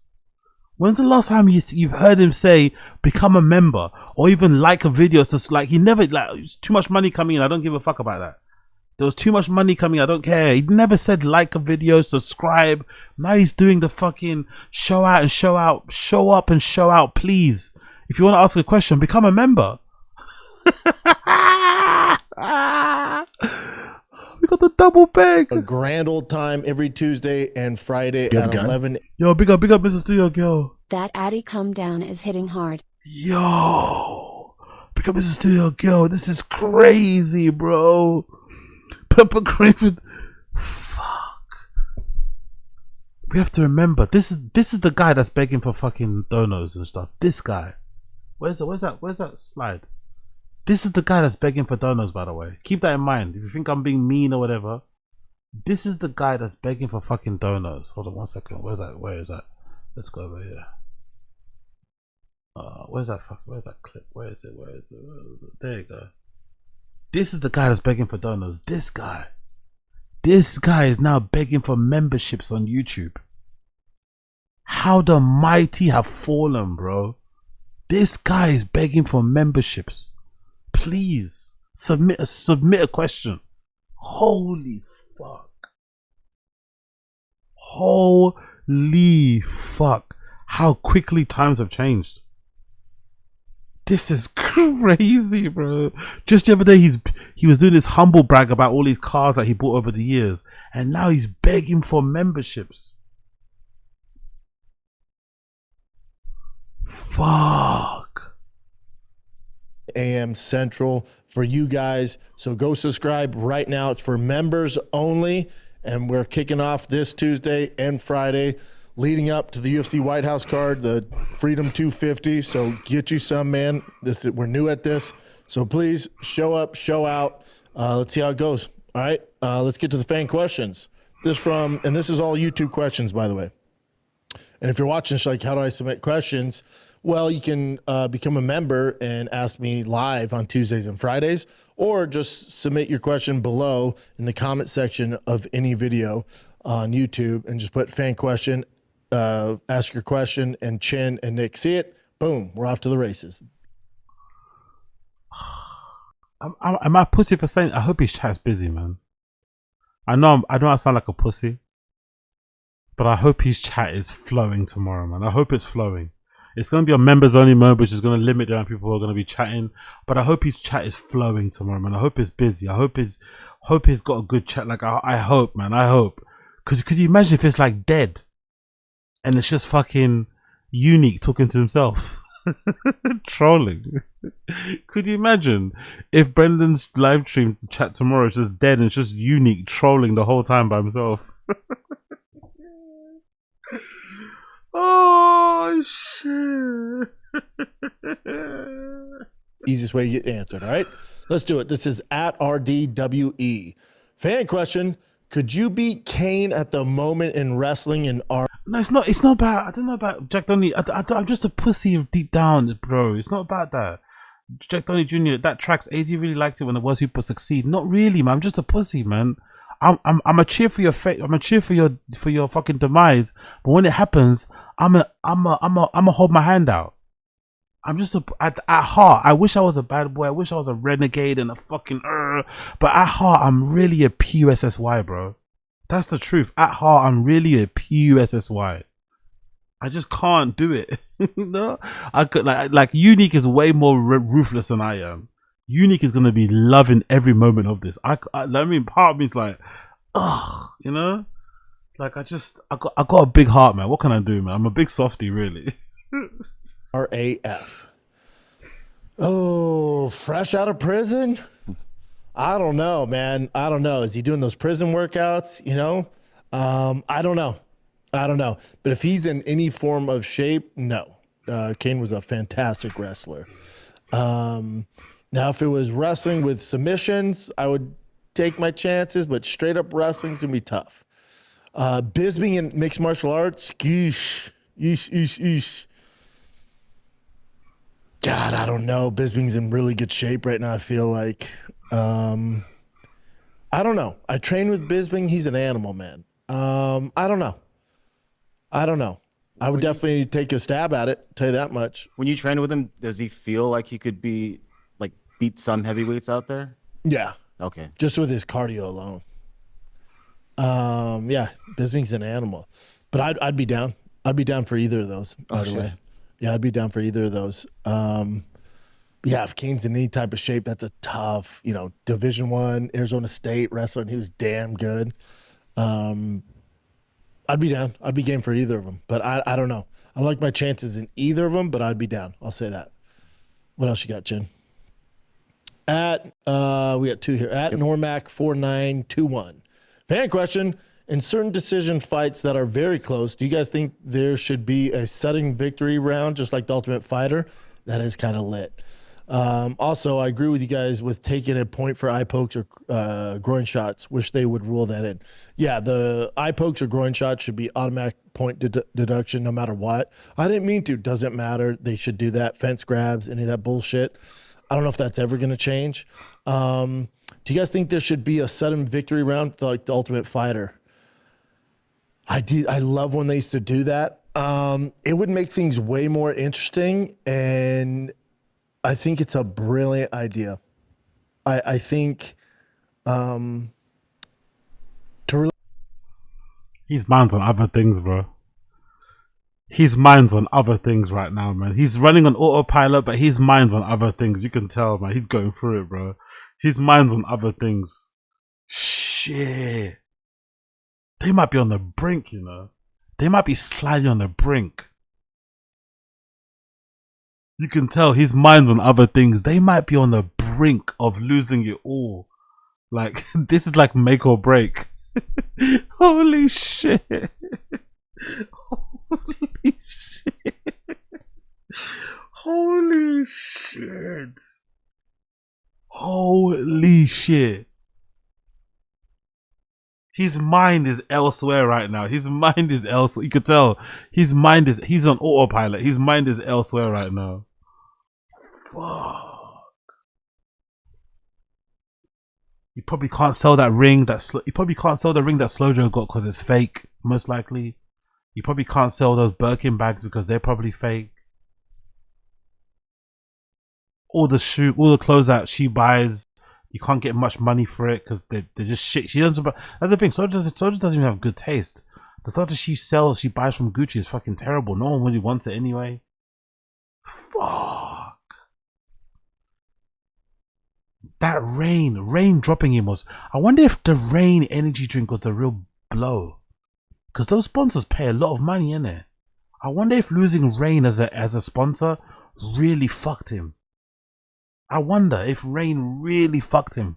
Because that was probably an easy, I don't know.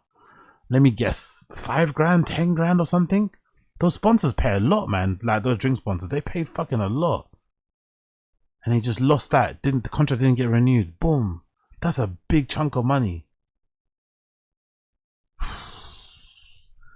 God damn, his mind is elsewhere for sure. Relate to baseball. So in Texas, we didn't do this in California.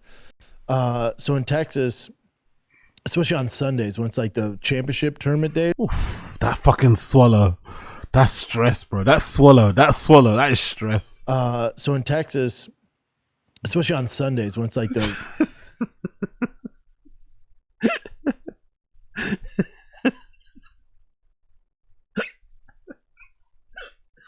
He's stressed. No more Kibitech, huh? No more mods, eh? No more Kibitech, no more raps, no more Baja lights, huh? No more Baja lights anytime soon.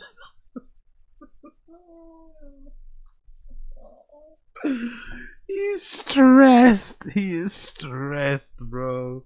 Holy shit. Brendan, what have you done? What have you done, bro? Oh my god. He is stressed. You can tell, man. He's like, fuck. And he's still paying for the lawyers. He's still paying for the lawyers. The BGL lawsuit is still ongoing. The lawsuit with Unique is still ongoing.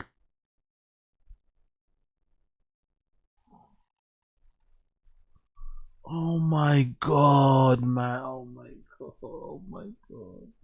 Oh my god. Oh my god. Oh my god. Sundays when it's like the championship tournament days, you can't end in a tie. So what they do is once you get into extra innings, you just don't. It's not like MLB where you just start extra innings and whoever wins and top of the order, bottom of the order, top of the inning, bottom of the inning. No. It's called a Texas overtime. So you start with bases loaded and 2 outs. You both do. So, the home team gets bases loaded, 2 outs, and then the away team gets bases loaded, 2 outs, and it's so exciting. It's so dope. So this is similar to that. I think it would make things so much more exciting, and the fighters would go all out in that one round and know that they have to win that round. I think it's such a fucking good idea, dude. It's brilliant. Love that. The High Life 2231. Fan question, isn't the White House card going to sound like an Apex card? The crowd is small, it's outside. Part of the fun is the massive crowd. Yeah, I would say it's probably worse than the Apex card because at least the Apex card are real fans. I don't know what to expect. I don't know if we'll be able to tell on TV, and I don't know if anybody there is going to criticize what's going on there. It's going to be a weird vibe. Don't get it twisted. I'm all for the UFC fighting at the White House and on the lawn. I think it's so cool. We know. Such a special opportunity. We know you're fucking take politics out of it. I've been very outspoken. You can't take politics out of it, you fucking div. Spoken about this. I support it. It is strange, and when you start getting political about it, it's so weird. I think it's gonna be very strange having those elites and the oligarchs and the people that control our world. Oligarchs. Having those elites and the oligarchs and the people that control our world sitting cage side, who aren't fans, who don't know what the fuck they're watching, can't name 3 guys on the card. It's so weird to me. It's like Django with Leonardo DiCaprio and the 2 guys were fighting. It kind of makes me cringe. It's a super special opportunity for the fighters, and they have the exposure they're going to get. So that's why I support it.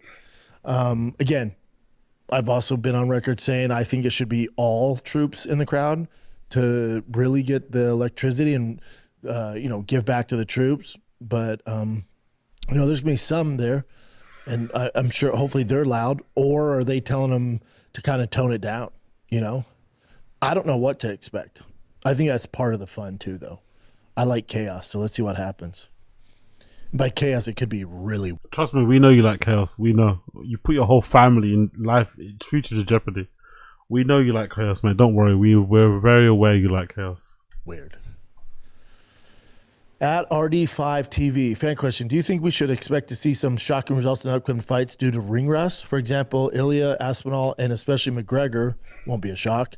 In boxing, they have warm-up fights even if they've been out 6 months, whereas the UFC boys jump straight back to the top hardest fights.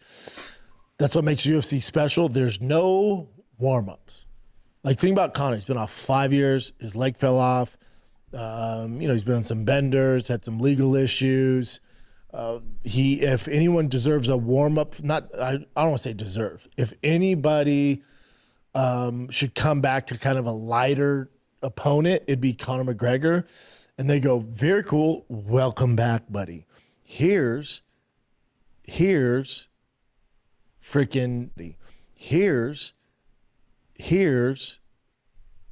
said it right the first time, then he said it wrong the second time, no? Come back, buddy. Here's freaking back, buddy. Here's freaking, Max Holloway. He's been active. He's a savage. That's the UFC. That's where we're different than boxing. Boxing just gives you some bullshit, and no one really cares. It's just for the fighter to get the ring rust out, get his timing back, get the jitters out of his system. No way. I'm about to eat and go gym. What are you talking about? Fish called Wonder. No, I just get my 10,000 steps in. I'm about to go gym now, and get my food in when I'm ready, when I'm done. So yeah, no, I'm not tired at all, bro. I'm raring to go. I've got all the energy in the world. Since I've been training a lot as well, I've got all the energy in the world. So this is how long is this so far? Nearly 3 hours already. So yeah. The UFC just doesn't do that. I ain't sleeping I'm nowhere, never bro. worried about it because of his training. For McGregor, that's maybe if I come back to actually once I finish the gym and come back, if I got some energy, I might do a little bit more, maybe an hour more of this before I go to bed. But let's see. But this might be the mainstream for now. 5 years. Actually, let's get to the bottom. Forever in this game, and coming off an injury, it's forever. So we have to have some expectations there that it's going to be a little rough. But it's Conor who's an outlier. For Aspinall's no way, Rafael Quinto. I'll just go back to the archives. There's so much greatest hits. If he falls off, I'll just go back to into the archive. I'll just do a whole fucking marathon streaming of like all the best lies. Every day will be just another session of just going through all the lies and shit. I've got this too much content. There's forever content. It never ends with Brendan. And if it doesn't end, I'll just jump over to fucking covering DSP and Wings of Redemption. Easy, no big deal. No jumper shit is quite fun too. But yeah, it's never gonna end with Brendan. If he falls off, like never ending. There's like a whole archive full of stuff on Reddit, whole fucking channel full of stuff. Like it never ends. It never ends. Never ends. It's a tough one too. Aspinall's a tough one. He's been out a while, and it's not like he's been out a while and he's training really hard. He's been out a while. Eye surgery. He's at odds with the UFC brass. He's with Eddie Hearn. I don't know if you saw today, as you guys are watching it Sunday, Michael Bisping, who's the face of UK MMA forever. He's the GOAT. He's the Jackie Robinson of, British MMA. He's the man. I love Bisping. Him and Paul Felder do a podcast together, and he was kind of the both of them were kind of lighting Aspinall up. I watch it, and there's two sides of this story, and you can play it, Chin. So there's two sides of the story where Paul Felder and Michael Bisping, they make great points, especially Bisping, because you're talking about Bisping, British first world champion, right? English champion. He knows Aspinall. They speak close. I guess they're not close anymore, whatever, but he knows Aspinall. But he also had a much more severe eye injury, had a crazy surgery, and came back and fought sooner than Aspinall has. So they're saying something's up here. Something's weird. Are you going to play the clip, Chin? Play the clip. Play the clip. He got, and again, I haven't talked to Tom. I don't know this, but it just seems like that whole situation with Cyril Gahn got him real bitter, got him real angry. I don't know, man. It feels like his head got real big real quick, and now he just thinks he's above and beyond fighting in the UFC. And it's like, dude, you haven't fought really much in 3 years. I got to choose my words carefully here, but he just said he's still not clear to fight. But he's been very vague with the details. Yeah. very vague with the details. You know, if I wasn't cleared, because he's got a YouTube channel, he posts content all the time. You'd talk about it. Yeah. You know, the procedures that he had, the operations, whatever they were. I had a surgery. It was a very, very serious surgery. It's called sclera buccal. Look it up online. It's gross what they do to the eyeball. I don't know what he had, but he hasn't talked about that. I had that surgery, recovered, came back, and had a fight in a shorter amount of time than what it's taken this whole eye poke saga. You know, it stinks, Michael. I don't say it stinks. I mean, it's as a guy, I know Tom. We used to have a close relationship. Bisping is just hating because he couldn't take off as much time as Aspinall was taking off when he got his eye poked. That's really what's happening. Bisping is just hating that he couldn't, you know, massage the situation and bleed it as much as he could, as much as Aspinall is. Simple as that. Bisping is just hating. Relationship. We don't talk these days. He was a great guy, but I don't. It feels like he got. Yeah, I mean, it's tough because no one would know the situation better than Michael Bisping, you know, who went through a much more traumatic eye surgery, doesn't have an eye, had that surgery, came back and fought faster than Tom. So there's that, and them saying it's weird. I agree. I agree it's a little weird, and Tom's not really, he's pretty vague about it, not really feeling the fans in on what's going on. Agree with all that. But you got to take that with a grain of salt as well, because remember, they both work for the UFC. Paul Felder and Michael Bisping, two of the faces when it comes to commentating. So one thing that they're leaving out, and I would, don't get it twisted, if I worked for the UFC too, I'd probably would do the same. One thing they're leaving out is their boss, Dana White, kind of started this shitstorm on Tom, doubting his eye injury, kind of, you know, fluffing him off, building up John, disparaging Tom. So they're like, I don't know, something weird's going on here. It's like, yeah, man, your guys' boss kind of shit on Tom Aspinall. There's this rift there. It's got Rafael Quinta. I pity Chin. He's a real victim of all this. Could you imagine buying a Cybertruck when your boss is downsizing his house? Can you imagine buying a Cybertruck when your boss is downsizing his house and selling all his cars? Could you imagine the wisdom of buying a Cybertruck? Chin is the best. Chin is the best. Gone sideways. So a lot of it, but I'm agreeing with Bisping where it is a little weird with the eye stuff. We don't know what's going on. He's been super inactive, been really vague about what's going on. Signed with Eddie Hearn. But what got us to this point, you know? And then Paul Felder going, yeah, he seems to have some animosity. Yeah, man. Yeah. Fuck yeah, he does. Yeah, they've kind of devalued him, underappreciated him, shit on him. You know, so there's that. Tom's just not doing this out of nowhere. Dana has to take some accountability.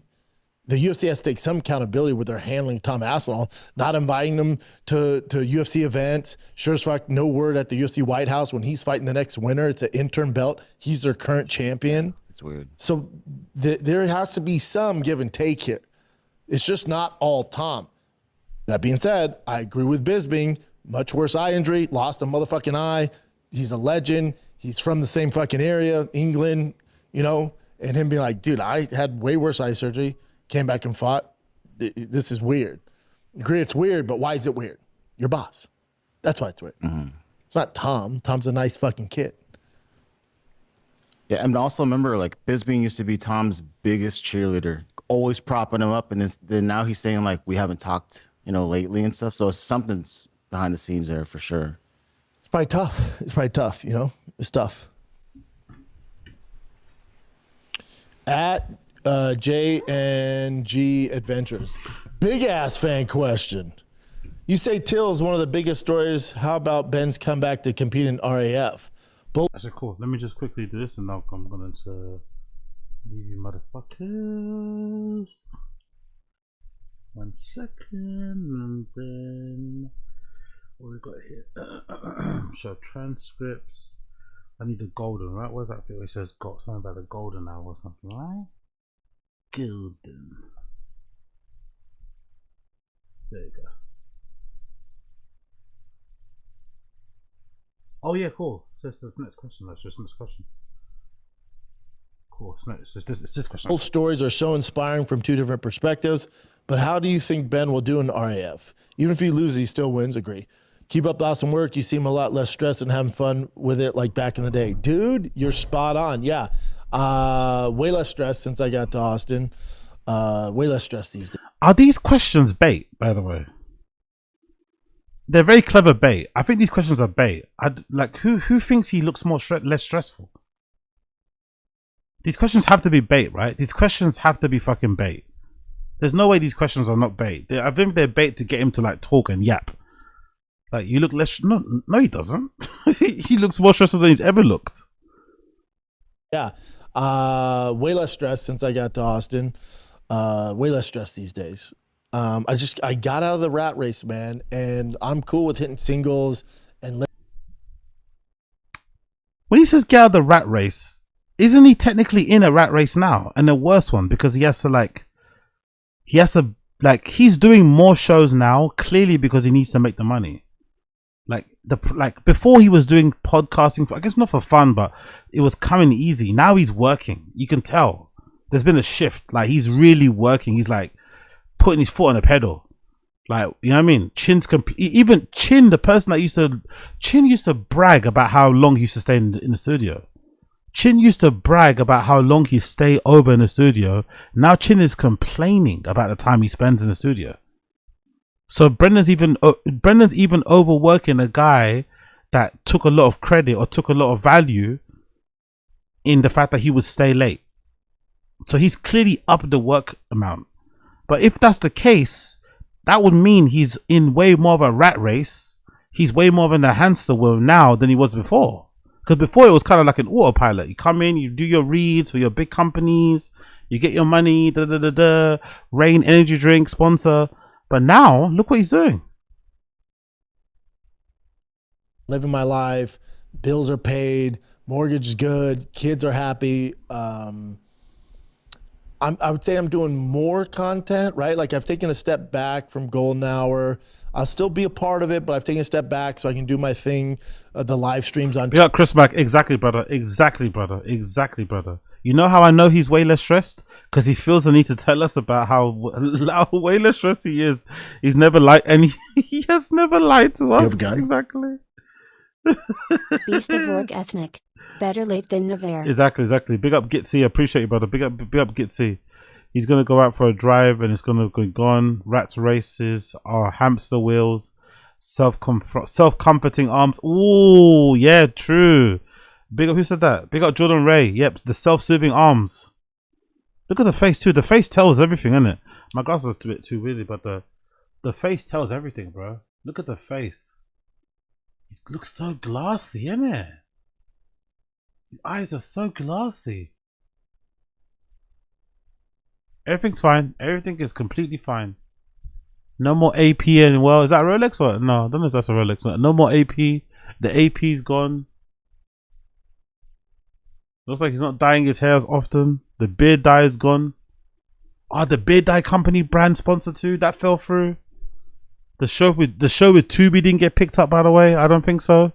I don't think the Tubi show got picked up. He mentioned the other day, for the first time, that he was even looking. He entertained the celebrity fight, influencer fight. Wow. Tuesday and Friday. I've had more content. This is just what I love to do. Yeah, exactly, casual. Exactly. There we go, casual. Exactly. Papa's definitely looking to take a fight. Exactly. Yeah. Mortgage is good. Kids are happy. I would say I'm doing more content, right? Like, I've taken a step back from Golden Hour. I'll still be a part of it, but I've taken a step back so I can do my thing. To be fair, he's the worst part of Golden Hour. Let's be fair. The Golden Hour was shit anyway, but Brendan's definitely the worst part of that show. Especially doing it remotely. He already feels a little bit out, right? He's a bit left out of it because those guys are in LA. So he's having to like bark and get involved and shit. And he's really obnoxious because he thinks that's funny. You know what I mean? And you could tell the difference between like him and, you know, even though Eric Griffin and Chris Lee aren't great stand-ups, you know, like, ugh. Oh, by the way, have you guys seen Crystalia getting cancelled on social media because of the shoes. Have you guys seen what's happening? Hold on, before I leave. Have you guys seen this? Have you guys seen what's happening with Crystalia? He's kind of getting cancelled on sneaker Twitter. It's a weird thing because he got sent some free shoes from this store. Oh, I don't know how to describe this drama to you. It's weird drama.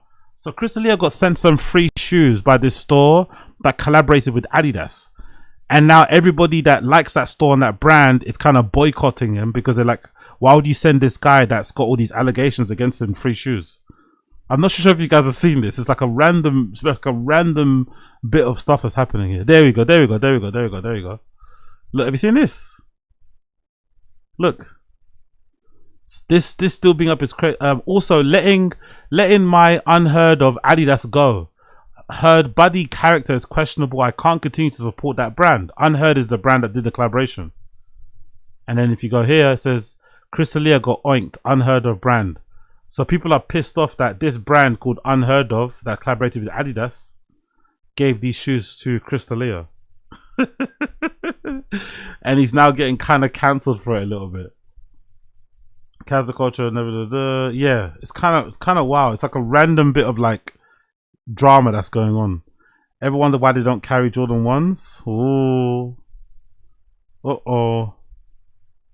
So yeah, there's a weird thing happening with Crystalia and that brand. Let's see if there's anything else. Let's see, Crystalia. It's a random bit of like drama news happening with him and this Adidas brand.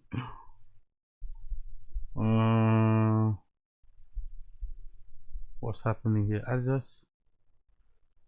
Chris was demented. Okay, nothing so far. Pride. Okay, cool. But you get the point. The live streams on Tuesday and Friday. I've had more content. This is just what I love to do. Yeah, never been happier, man. And it gives me the freedom to knock out all my work, right? Drop the kids off at school or drop them off at summer camp, whatever the hell they're doing, and then knock my work out and then pick them up from school, can coach their baseball, coach their football. Like, dude, it's freaking living for me, man. Couldn't be better, brother. So thank you for noticing. We're convinced. Don't worry, we're convinced. We believe you, man. We're convinced. Appreciate you with the support. When it comes to Ben's story. Anyway, I'll leave it there for now, people. I'm gonna go gym. Thank you for tuning in. Been a pleasure to have your company.